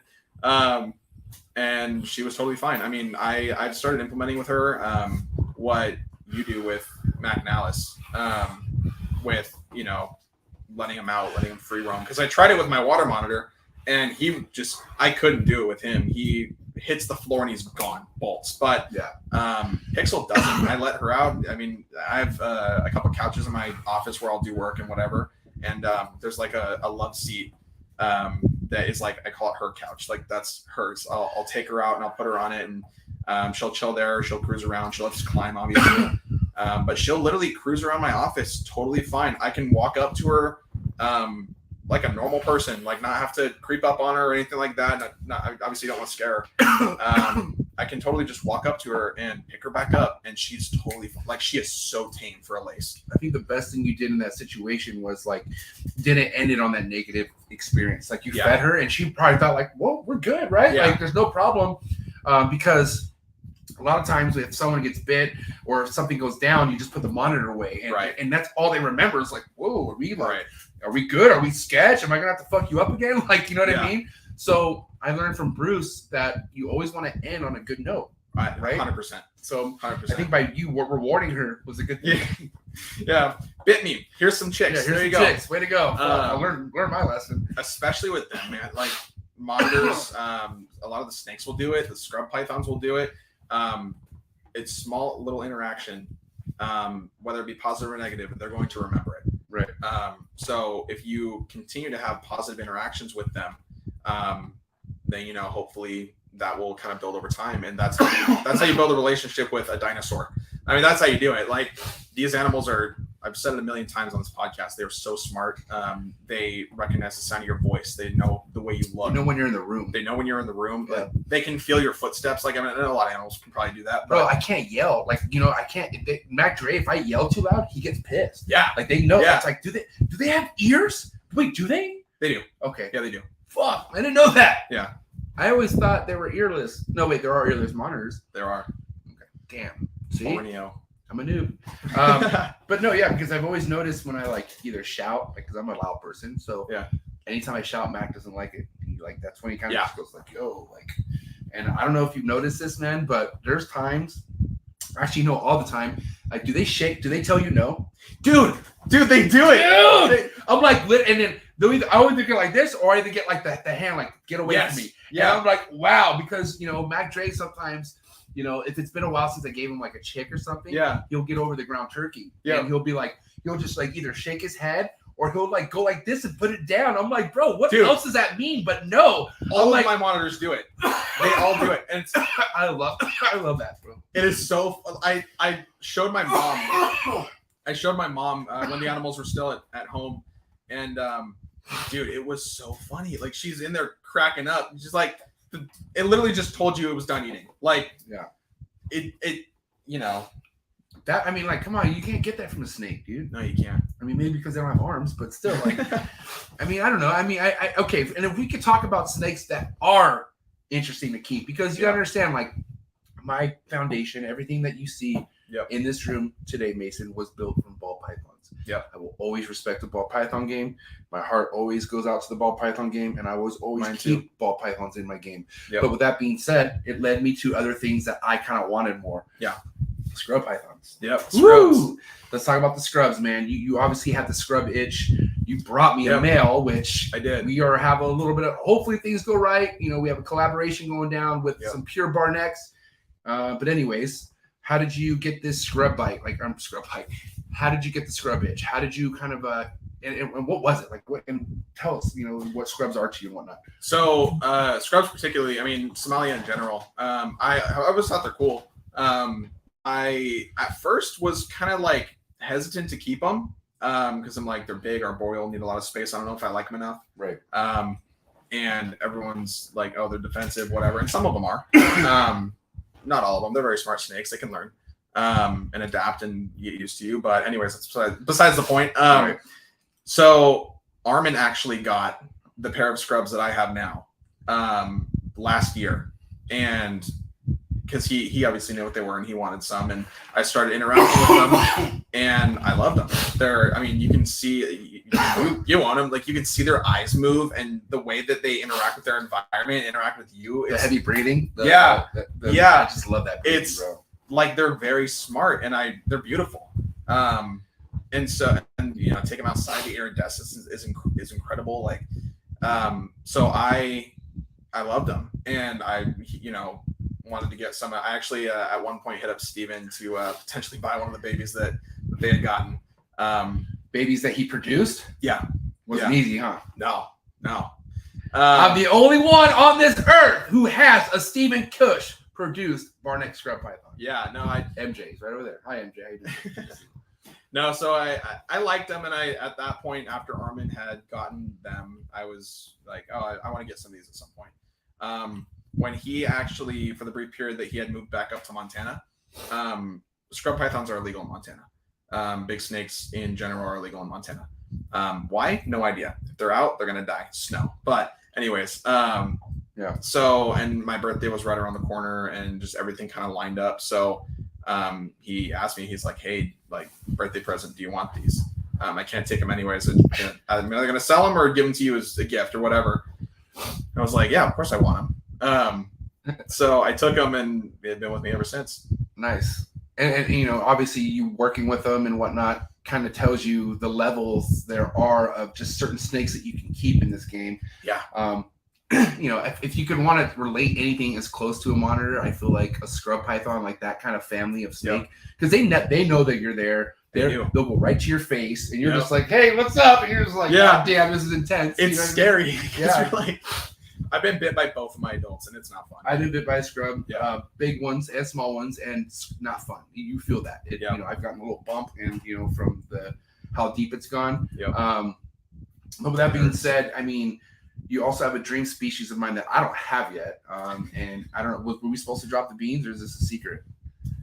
Too bad. He has a Bollins Python. It's a secret. Let's talk about the Bollins Python. We're gonna, we can talk about it. Because, okay, talk about how relatable scrubs and Bollins are in a sense. Very similar. Super. I mean, they're both Somalia. Right. But they are very similar. I would argue that Bollins are a little smarter. At least that's been my experience. They feel like it.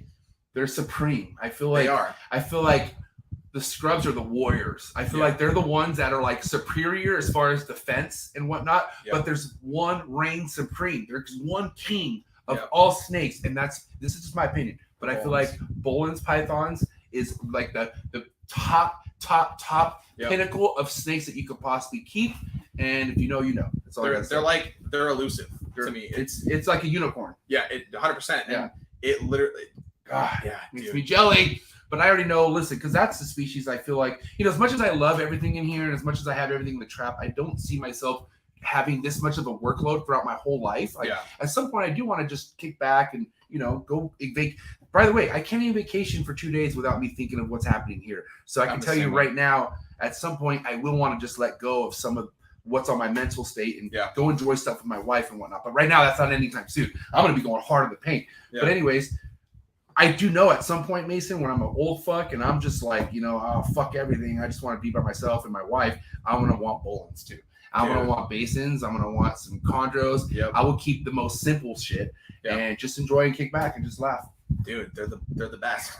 I mean, arboreal snakes have always been cool to me, but because I mean, think about how arboreal Bollins is. They are very arboreal. Shout out to my boy Socrates, but if you go follow RELE Max Arboreals, check out his sick ass custom enclosure that he has built for one of his female Bollins, and she's always beautiful, chilling on the top part of the enclosure on a tree, just chilling, bro. And you know, I'm telling you, man, and they don't. It's the sad thing about Bollins is a lot of people don't know how to keep Bollins. Yes. A lot of people keep them like a regular python species, which you don't give it a 90 hotspot 24 hours. You don't do all that. Right. The majority of Bollins are supposed to keep super cold. Not super cold. Don't mark my words on that. But I'm talking cooler I'm talking high 50s, 60s. You know what I'm saying? Yeah. I mean, we pulled up the weather in where they're from. Cloud force appearance. I forgot what. Say that again. Then the cloud force. Cloud force, right. So cloud force. We looked at the cloud force, and it was like daytime highs of 65, 64, and then lows of 55, 54. Yeah. You know what I'm saying? It gets cold. They're one of the, as far, correct me if I'm wrong, but they, I think, are one of the only pythons that experiences snow. Right. Naturally. Right. And what's been cool, and like you said, they're hard, they're difficult. Not everyone knows how to keep them. Right. And so, you know, obviously before getting one, I've been doing extensive research on these things for years. I've wanted to do them. They're my dream snake. I've always wanted one. So I felt like I was decently well equipped to be able to take it on and care for it. And but it's a learning experience. I mean, there's so many different. It's a scary learning experience because you don't want to Very. crash a fucking Bollins, Very. and a lot of people crash Bollins, and it's like tough to see too. Like I've recently saw someone how they kept their Bollins and noticed some fucked up likeness on the face due to pushing, and that's because how hot it was in the enclosure. Yep. It wasn't even humid. Like it needs to be humid. Yep. There's like so much dialing in that goes down with keeping a Bollins, and then once you get that down, they're like anything else. You're just good, you know. That's why again, my boy Socrates, who has everything, plus more like basins and everything else that I have in this room, and he has the Bollins, but he all has time of doing research and keeping shit dialed in. You got to understand with what you're working with, and you know that. You know what I'm saying? It's so important. And it can be stressful too, because you want, fuck with what people think. You just want what's good for the animal. Yeah. Because No, it's rare. Like, bro, not especially 22 years old and you have a Bollins, bro. I'm 36, fucking wanting a Bollins, dying for a Bollins. You know what I'm saying? Which day by day, but I'm saying what an opportunity you have. So good for you. I feel very. And one thing I want to make clear is like, I don't take that stuff for granted. I know that I'm 22. I know I'm young, and I know that the position that I'm in, and like, I'm very, very blessed and very thankful for it. And like I said, I don't take it for granted.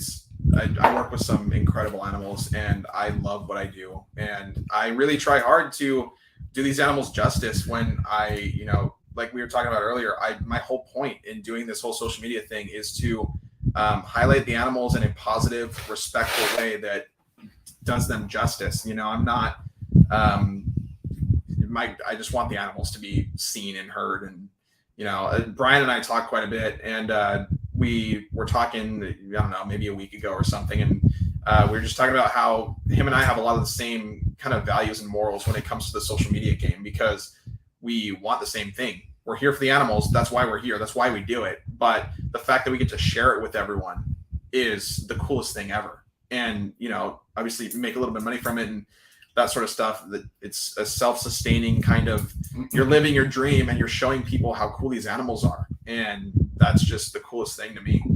But I feel like the kind of dream you should be laying down is something practical for someone else to be doing someday. Yeah. Holding a venomous, free-handling one and just putting one around your neck, that's a wrong kind of dream to put in someone's head, bro. Like, that's not the right kind of dream. Like, and if that's your thing, that's your thing, But what sucks is that there's people who latch onto what people do like that do, and they feel like they could do it too. And that's just, right now in this hobby with the eyes that are looking at us, it's not what we need right now. It just goes back to the live feeding videos. We didn't need it fucking a couple years ago. We never need them. We don't need it. If you're in this, it's kind of like showing off street fights on your phone for so long. Like, bro, if you're really about your shit, put your phone away. Like, handle your shit and keep it moving. Why do you need your phone out? Like, it's like, you don't just need to expose shit like that. Like, we all know people do live feedings. It's common. But you don't need to show the torture to fucking other people who aren't mentally prepared for it. And the thing is, we live in a goddamn bubble-wrapped world these days, bro. You got to watch your mouth. Yeah, like, I'm surprised like I said, I got to want to be canceled to get canceled. But still, like, I got to watch my mouth still. Like, I got to be careful on who's listening sometimes. And, I do play that line dangerously. But at the end of the day, I do respect other people's feelings. And I do respect that not everyone enjoys seeing a rat get taken down by a fucking snake. Some people hate snakes and some people love rats. I hate rats, but I mean, I do actually. I can't say that because it's so weird. Have you ever bred rats?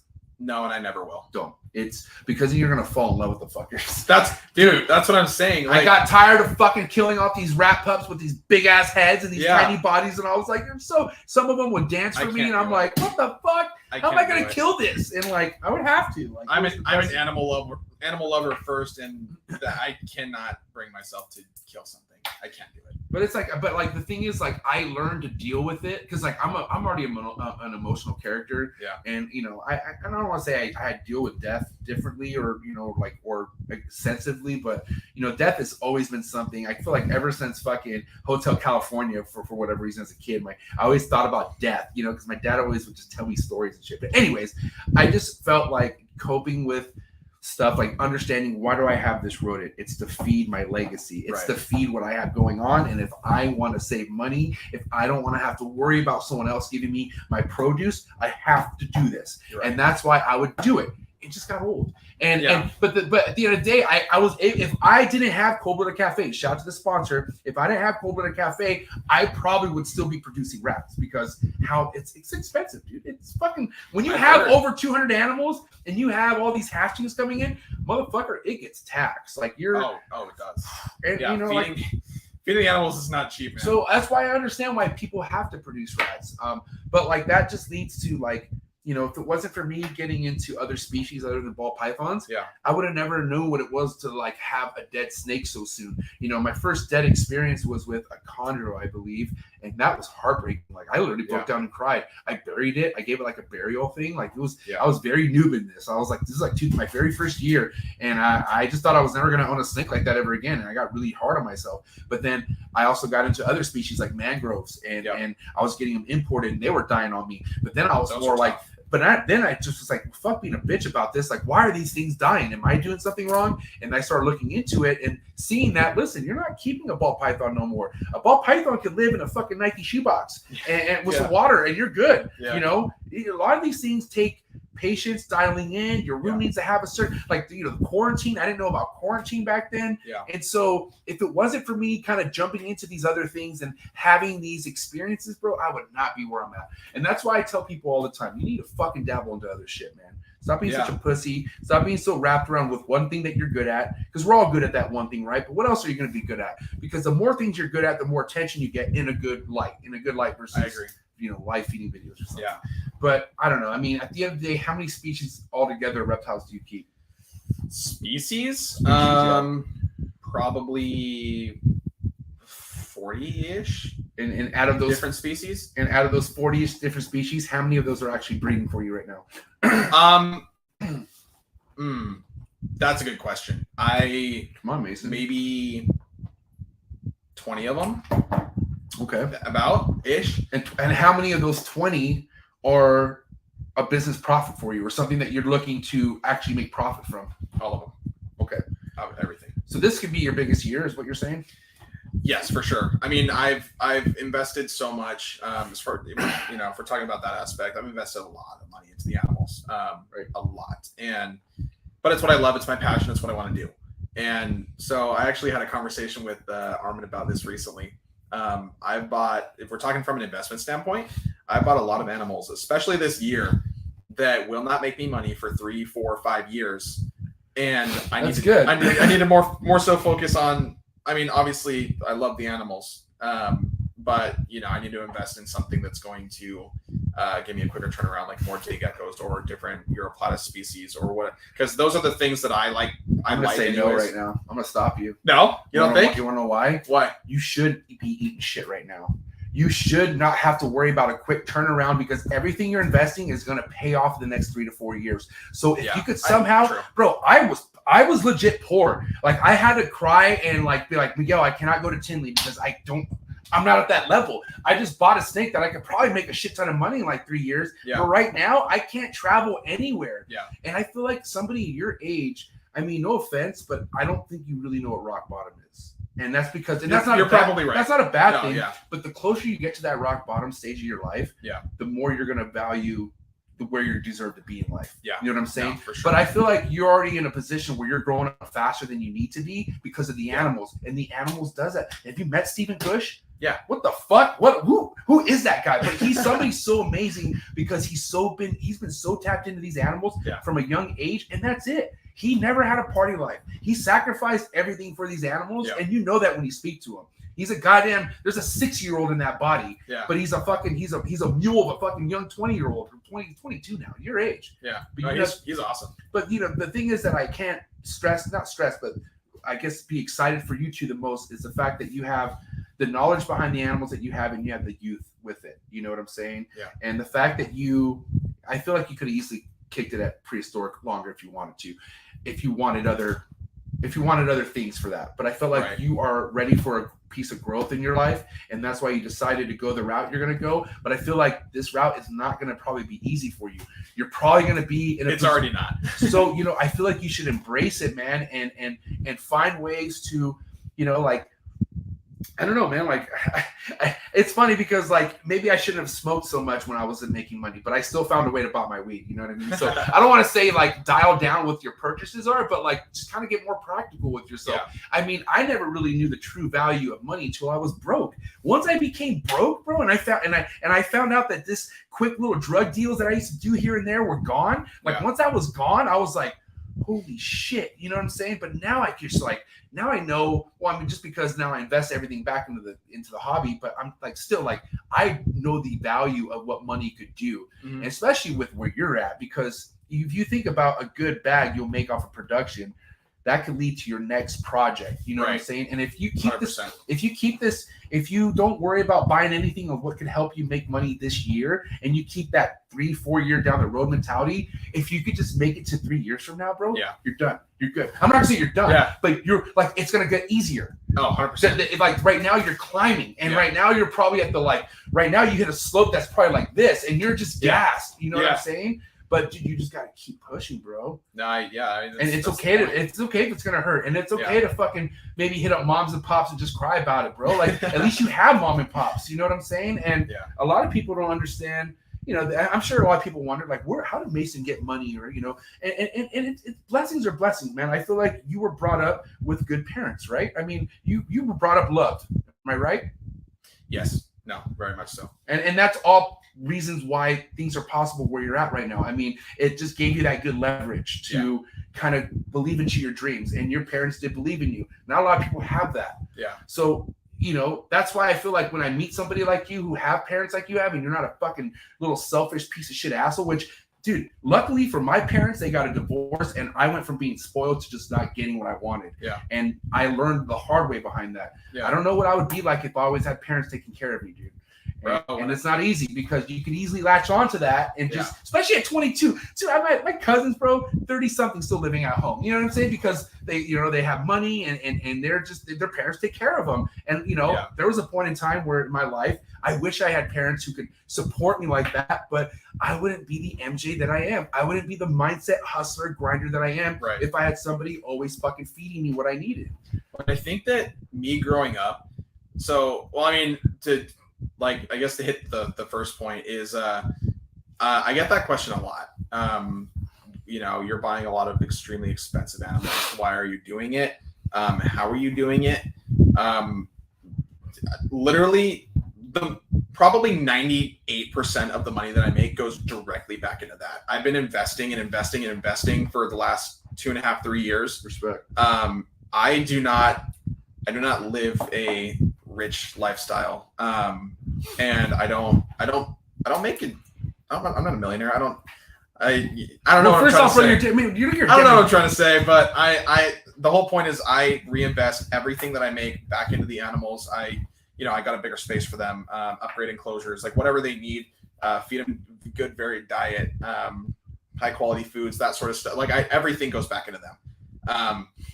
And I work for that money. I earn it. And growing up, I was always so strict on myself. Like when I was a kid, if I did something wrong, my mom would find me in the corner because I put myself there because I knew that I did something wrong. Okay, that was me as a kid. That's weird, Mason. I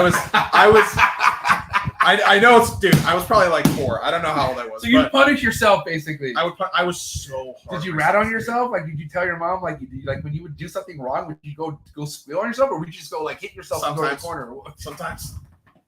Dude, when I was your mom's like, what are you doing? You don't want to know. Dude, when I was a kid, I mean, even up through high school and the little bit of college that I did, but all this sort of stuff. If I got my first C in a class, I was devastated. Like, and my parents were like, dude, why are you beating yourself up? Like it's a C. It's in an AP European history class. You got a C. Yeah. Like, and I was beating myself up about it. Right. And I was just always a high achiever. And I always wanted to be the best and show, not be the best that I could be. I feel like some of the best animal keepers we have are the ones that beat themselves up, bro. Dude, I beat myself up so bad. So am I, and my wife knows how I get sometimes, because I'll be tripping over something that's already done, but I just feel like I could always do better. And I do forget sometimes. Like I am sometimes somebody who forgets to latch something and something will get out. Yeah. I'm not going to say I'm not. but yeah, I mean, it's just I feel like if you're not hard on yourself, or if you don't have crazy OCD, you're not. It's going to be hard for you to be good in a hobby like this. I agree. Because some things just consistency is key, but never fucking slipping up and just always staying on top of your P's and Q's. You know what I mean? And people who really take, like, people who keep their room clean.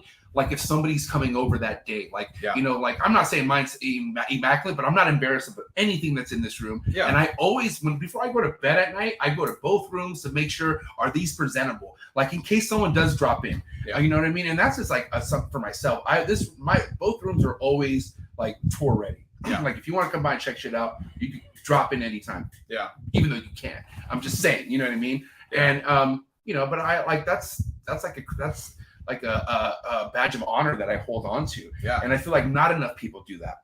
I agree. So if you have high standards, such as doing multiple water changes in a week, not leaving substrate in your tub for 6+ months, if you're on top of spot cleans, if you're on top of, all these due diligence, or did I say that right? Anyways, if you're on top of all this shit, I feel like that's what progresses you quickly in this game, and it can take you really far. I mean, bottom line, what it comes down to is, are the animals taken care of at the best of the ability of the owner? It's not about, bro. They didn't get asked to be put here. We put them there. We put them here. And the thing is, there's so many, even dogs. Like there's certain people who shouldn't own dogs. I agree. And that's what pisses me off. I mean, I feel like my whole animal love started with dogs because I would see how dogs were kept and whatnot. And us humans just have not, as a whole, have not done good by animals. And so with that being said, I spoil the living shit out of my animals if I can. I give them the best position they could possibly be in, because not enough other relatives are getting the same kind of luck. And if it's one thing I love, man, is somebody who's been in the game, like when David Kaufman and fucking Garrett Hartle, Stephen Cush, Desiree Minot, when they came into this room and was like blown away, and I didn't think I was gonna get any reaction from anybody. And like, dude, David Kaufman, he's been around, bro. Like that guy's been a lot of places, and he was like giving me mad props on everything I was keeping. And well, dude, look what you built, dude. But it's like, I never really, it's incredible. I never knew, because all I know is I love for the animals. You know what I mean? So the reward was just not knowing that was gonna come, and it just came how it did. Not knowing that people would give me this kind of respect. I know exactly how you feel, because I'll have people over at my office, and it's the same thing. Like, I go in there, I see them every day. I make sure that they're taken care of. I love the animals. And they walk in and they're like, dude, you have 3 Bell's phase lace monitors and a Bollins Python over there. Like, what the hell? And I'm like, I guess I'm just used to it. Like I go in there, I make sure they're taken care of. I'm like, and then I take a step back. I'm like, wow, it really is a crazy thing, like what this is and what we're doing. And like you said, like the animals are here because of us, and we put them here. And I always hold it true in my head, like if we don't take care of them, they're gonna die. Like, plain and simple. Here's one thing my boy Forrest used to say, and he said it to me when I was building this chondro collection, and he would tell me, he's like, I get impressed that people have that animal for more than 5 years. If you can keep that animal more than 5 years, and he told me, he's like, he told me literally, more likely my chondros are not going to be here in 4 years. He remember, like when he came and visit, he's like, I'll be impressed in 4 years these are still alive. Because of his own experience, and he knew that a lot of my shit were imports. All these chondros right here are imports. You know what I'm saying? And I was like, holy shit, like, but he was only speaking from the truth, right, from the heart. And that is the reality, bro. Like, as much as someone comes into your room and says, wow, look at your Bell phase lace monitor, look at your Bollins, you got to tell yourself, I want this compliment in 3-4 years. 100%. You know what I mean? 100%. Because like I said, it's the longevity. Like, it's all about longevity. Like, and that's why I was like, fuck your turnaround right now, Mason. Like, I know you could, and I'm not saying don't invest in anything as far as what you could breed right now, but I'm saying don't be so wrapped around that, because what you are building to this day, and it's just gonna be easier if you don't like have to make any shortcuts to make you a quick dollar when you could just sacrifice a little bit. You know what I'm saying? Well, and I've been very fortunate in the position that I'm in to have social media as like I said, it's inconsistent, but relatively consistent income, right? To support this and support what I do, right? And that's why I've justified those purchases of like, okay, if I buy these lace monitors and they're ready to breed in 2, 3, 4 years, whatever it is, however long it takes for them to become sexually mature, I have them now. I'm 22 now. and I'm growing them up so where I'm trying to set myself up for the future. Right. The Bollins Python won't mature for what, 5, 6 years, 7 years. I still need to get a female for it. That takes time, and I'm like, okay, that's some old man shit. Stuff, yeah. It's like I if I wanted to do these things, I need to set myself up now. Right. And, yeah, right, which is good, you know, because like, you know, you're in no rush for any of this to happen. Right. You know what I'm saying? Because right. like, no offense, good luck trying to breed a Bollins. There's nobody who could do it right now. Yeah. There's people who get a damn fully developed Bollins in the egg and it's dead. It's good luck. My crazy. Boy, Ari, my mother, nobody's as passionate as Ari with these Bollins. He hasn't had a clutch yet. I know he's on his way, but I'm just saying, I feel like it's awesome. You're investing in things that aren't giving you a quick turnaround. And that's what I want you to continue to do, because in 5 years, your name will have that much more respect on it, because you are not worrying about what gets Mason money at 22 years old. Yeah. You're worrying about what you're still going to be establishing and growing at 25, 26, 30 years old. That's the plan. I mean, like I told you at the beginning, I've watched Brian BARCZYK do this, and I've watched this all happen. All of our industry leaders now that are doing great. And as a kid, I was like, this is what I was born on this earth to do. Right. And it's awesome. So I'm just trying to set myself up for that and put myself in a position where I'm like, okay, you know, like you said, it's kind of a respect thing. But at the same time, what am I trying to say? I don't know. I like with people in particular. I've always been a people person. I've always wanted to earn someone's respect and have a good relationship with someone. If I'm the kind of guy that, like, if I even remotely think someone's upset with me, I stay up all night thinking about it. Like, that's well, I mean, let me ask you this. I mean, have you had to deal with any of that kind of like feeling like someone doesn't like you because you're just young, or like, you know, because you understand when you're getting into anything when you're young, people are going to talk shit because you're young, you know? Yeah. And, you know, people, I'm not young, but I'm young in the hobby. And that's why that pisses some people off that I work with some of the stuff. Mm-hmm. But for you, it's like a double dagger, because you are working with rare ass shit that a lot of people who've been in this game can't get. And you're 22 years old. You know what I'm saying? And a lot of people wish they could go back in time and be young and do this, you know, but it's not in the cards for them, but it is in the cards for you. But have you felt like it's been hard to earn respect? Like, do you feel like you've had to like do more? Yeah. To kind of get respect for what you got going on? Yeah. I mean, yes and no. I always, like I said, I'm a people person. I always try to be the best person I can be to other people. And first impressions are a big deal for me. So I'm always like, you know, I remember the first time I met Desiree and Steven, I was like, I need to make a good impression. Like, I want them to like me. Like, I don't like it when Steven's tough, man. If Steven's never met you before, whoo, he's kind of a hard fucking nut to crack. Like, he just well, and I don't know. A lot of people will tell me, like, they'll kind of gas me up. They're like, dude, like, look how big you are in the industry or the hobby. I'm like, I don't feel that way. I feel like I'm little, and I still have so much to grow and so much to learn and so many people to meet. Like, before I even met you, I had so much respect for you. I was like, I still do, obviously, but I was like, wow, that guy's killing it. Like, I want to be friends with that guy. Respect. And I kind of have that mentality for a lot of, especially the people that have been in it, the veterans in our industry. And I'm always terrified that someone doesn't like me. Like, you know, they'll look at me and have an assumption. But you already know. But we already know where you're going. There is going to be always someone who doesn't like you. You don't have a choice. And I've come to learn that. You have to accept it, bro. Because if not, you're going to always stay up at night killing yourself, or like, you know, beating yourself up in your own head for nothing.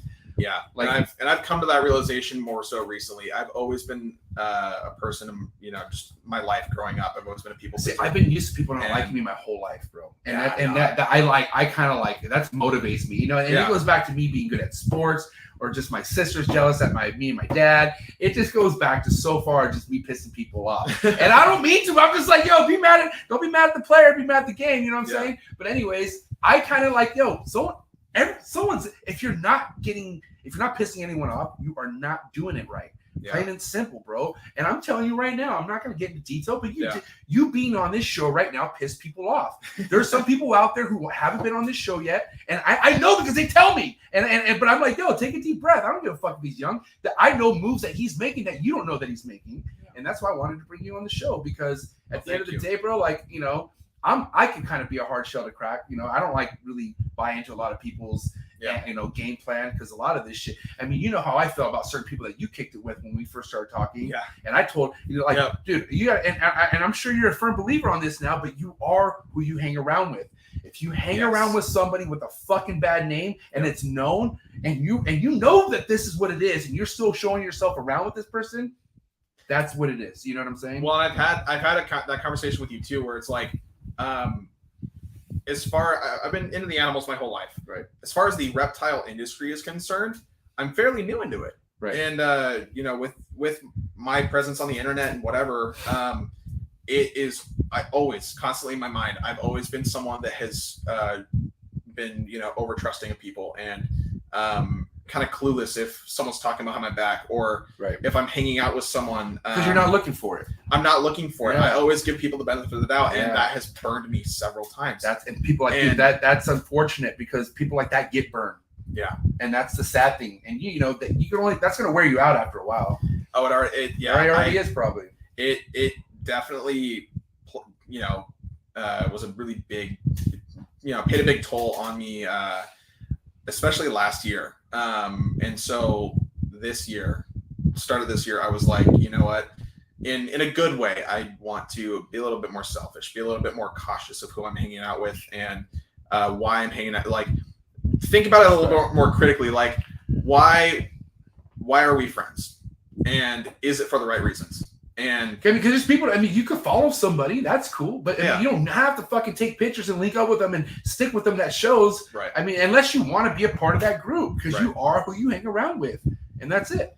Yeah, no, and it's something that I've again been burned by a handful of times, and I've just decided that, you know, I got to be a little bit more critical about it, and so I've been trying to. Again, I'm new to the industry and the hobby part of it, been keeping the animals, but as far as the interactions with the people that are in our industry, and I'm new, and so I'm going into it thinking like, okay, I'm, you know, tiny in this giant realm. I'm trying to build a good name for myself. I need to have positive interactions with people, and I need to be careful about who's trying to interact with me. And before, I didn't take that into consideration. I didn't check that last point. I was like, you know, just be, you know, be cool with everybody. Be cool with everybody. Be cool with everybody. Be cool with everybody. Well, good luck with that. That's all I got to say. And it's hard. It's of course, I will never, you know, always show people respect, and, you know, I'm not down for like the, you know, public shaming and all that sort of whatever. You know, there's drama that happens in every industry, but you know how it is in ours. That's not my thing. I don't particularly like, I don't know. I don't particularly like it, and so I kind of keep it behind the scenes. And, you know, if there's something that's going on, I like to just kind of keep it to myself. Handle it professionally, respectfully, like an adult. It doesn't need to be plastered all over the internet. And that's happened to me a couple times, where something, you know, shit hits the fan, and something happens, you lose a friend or whatever it is, and it just happens, man. Like, what benefit are you going to get out of going and shaming that person on the internet? Nothing. Because that means nothing's going to change. Nothing's going to tell you that much. It's going to piss people off. Yeah. And I don't know. No one can wrong me enough to want me to, like, make me want them to fail. You know what I mean? Right. Like, you know, you just. Well, that's another type of disease. You know, if you're out there just praying for someone else's downfall. Yeah. And I feel like there's been so many people. I'm not trying to victimize myself. I feel like there's been so many people out there, especially in the beginning, who are praying for me to fuck this up, that it actually bounced. It ricocheted on them in 180, and all this shit that I've been doing is actually doing a benefit towards the reptile industry, and it's bringing people on the show that never spoken out before, and all this good shit. And, you know, that's all because I stuck to my guns. It is what it is. But I mean, I don't know, man. It's just it comes down to running a fine line on really caring on I mean, and like, I don't want to say you shouldn't care what anyone has to think, but there are certain people that you should respect certain opinions, and that's what leads to the whole live feeding shit and whatnot. Because like my dad, if you meet my dad, like he used to always ask me to send him live feeding videos. He loves that shit. Yeah. And to me, I feel like that's weird if you love it like that. But my dad, that's how he is.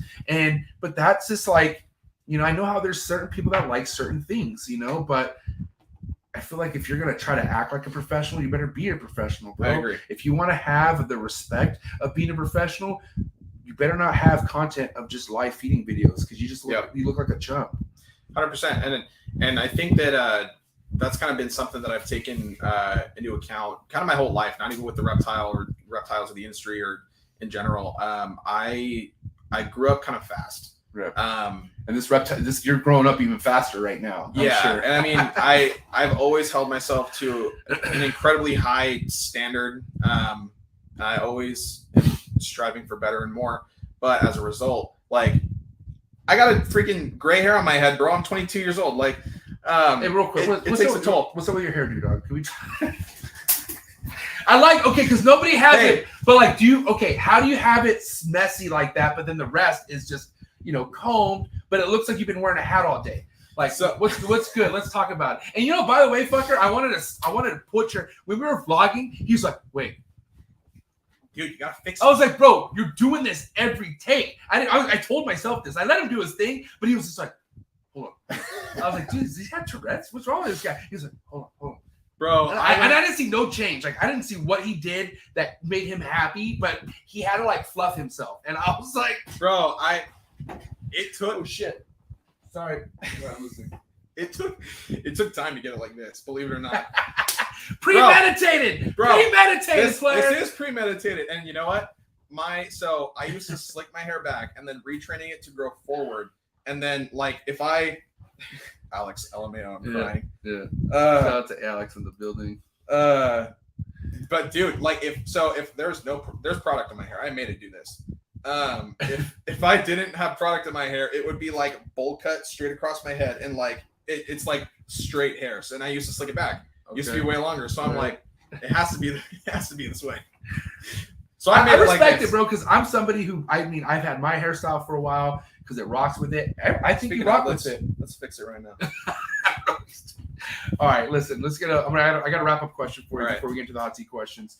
And honestly, longevity is my biggest topic I like to hold on to during a podcast on Mondays. But everything goes right, man. Where do you want to be in 5 years? You know, I mean, I know that's still under 30, 27 years old, but I mean, if you are going to put in the work and sacrifice what you would like to at this point, where would you like to be in 5 years from now? Where would I like to be in 5 years from now? Honestly, just the 5 year progression of what I'm already doing. I would like to continue doing what I'm doing with the social media and showing people how cool these animals are. Hopefully be breeding more things, maybe have a larger facility to work with. But most importantly, I want to be able to solely support myself on the social media and the animals, doing what I love every single day. Because I mean, one thing that I've learned over the course of however long of my life, I've had some rough patches. Like we talked about a little bit earlier, but I've had some rough patches, and no amount of money, no amount of whatever is going to. If you are unhappy, that is it. You need to be doing what you love. You need to surround yourself with people that you love and that love you.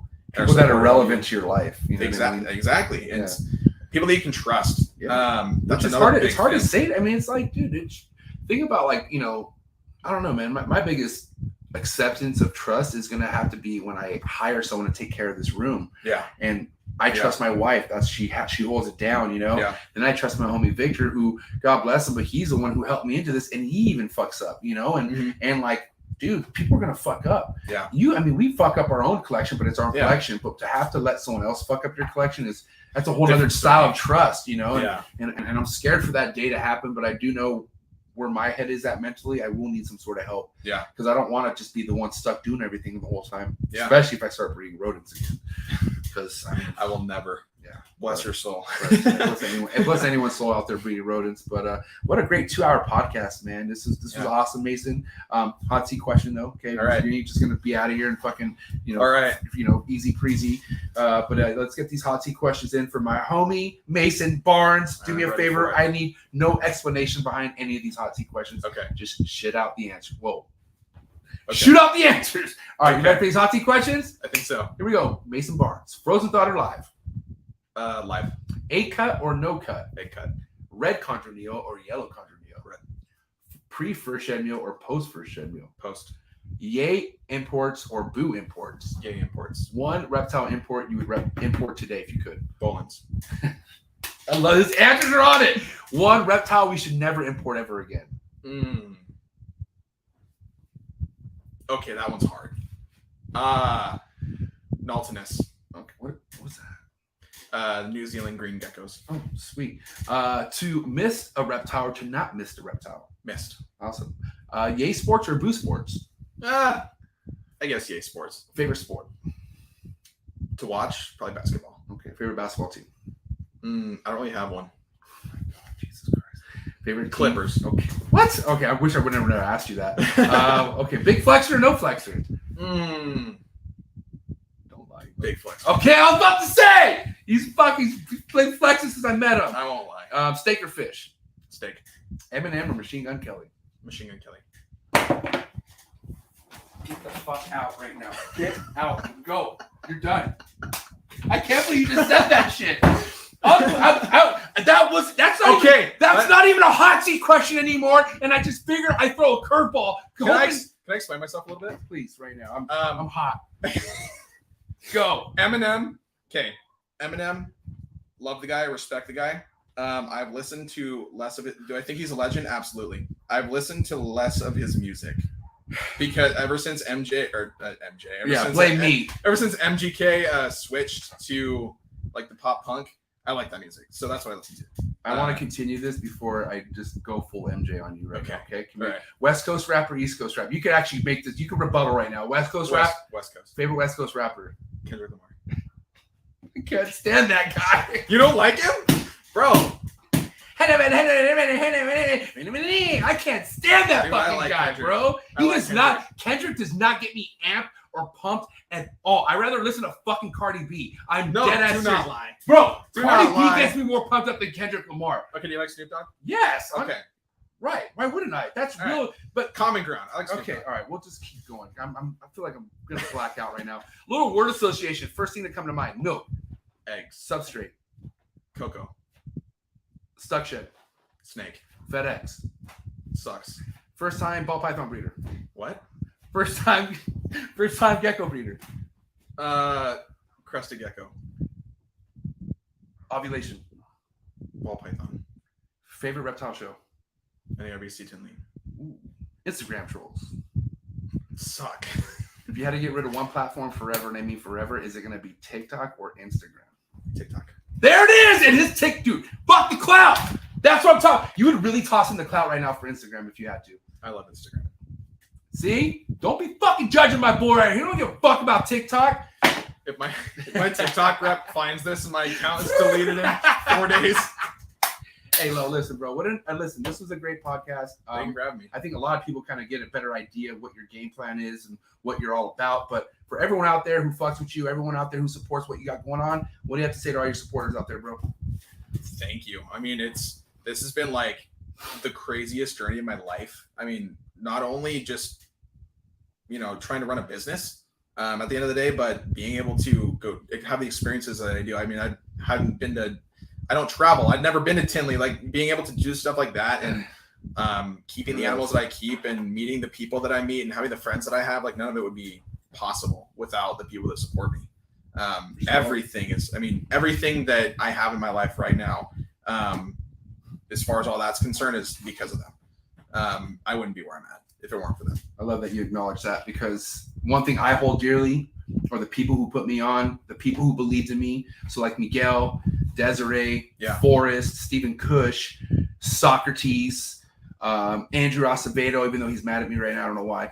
But these people really invested in me at a time where I was like, I'm not trying to say I'm somebody now, but obviously I got something that I could do for them now. You know what I'm saying? But I didn't know any of this was going to happen, and they were still cool with me. They believed in what I was doing when they didn't have to. So, just know your worth. If you're ever in a position you feel like someone doesn't make you feel good or you feel belittled, get the fuck out of that position. You don't have to go through that shit. Absolutely. And I'm pretty sure, I'm not to bring things up, but I'm sure you had a position that you once had that you felt like you weren't worth anything. And yes. And you know what you're worth. Yes. And I'm sure Armin knows what he's worth. Yes, he does. So there you go. That's that, man. At the end of the day, do what makes you happy. Do what's best for you.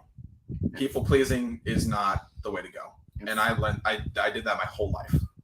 Dude, I can't stand people pleasers, bro. Because that means you're never really getting the truth from them. Like you're always getting like something that, yes, people will just tell you when it's like, bro, the damn well they ain't gonna really show up. Be a little selfish sometimes. Make sure you're looking out for yourself. Do what makes you happy. Period. The end. Period. The end. Well, that's how it goes. There you go. It's a wrap for my man Mason Barnes, new breeder on the block. Mason Barnes, ladies and gentlemen. Damn, what a good one, man. Oh, God! I'm taking that out of your cup, bro. I'm just kidding. Thank you so much, guys. Do me a favor, hit that like button. Also, subscribe if this is your first time tapping in. But yeah, man, let's get the likes up for my boy Mason. And just be ready because this Thursday, guess where we're going this Thursday? Well, I mean, not you, but guess where I'm going this Thursday? Where are you going this Thursday? I'm going to Virginia Zoo, baby. We're going to be tapping in. That'll be cool. Dude, going to tap in with my boy Dennis McNamara of DJM Reptiles. This dude right here. The thing is about this man, Dennis, is he has mad skills with his ball python fucking projects, but he also has olive pythons. He has mad other stuff that he's tapped in and he's really good at. And we are going to be doing a live podcast with my man from his house. And we're actually going to be doing a vlog from the zoo, all sorts of shit going down this Thursday night. So you're not going to want to miss this Thursday night's podcast. Go down, link below, set your reminder. Coolest reptile podcast in the world. Me and my boy Mason are out. Thank you so much for everyone who tapped in. Hit that like button. Don't be a fucking Bob Smith. Because you know what, Mason? It's fuck Bob Smith to the day I die. We out.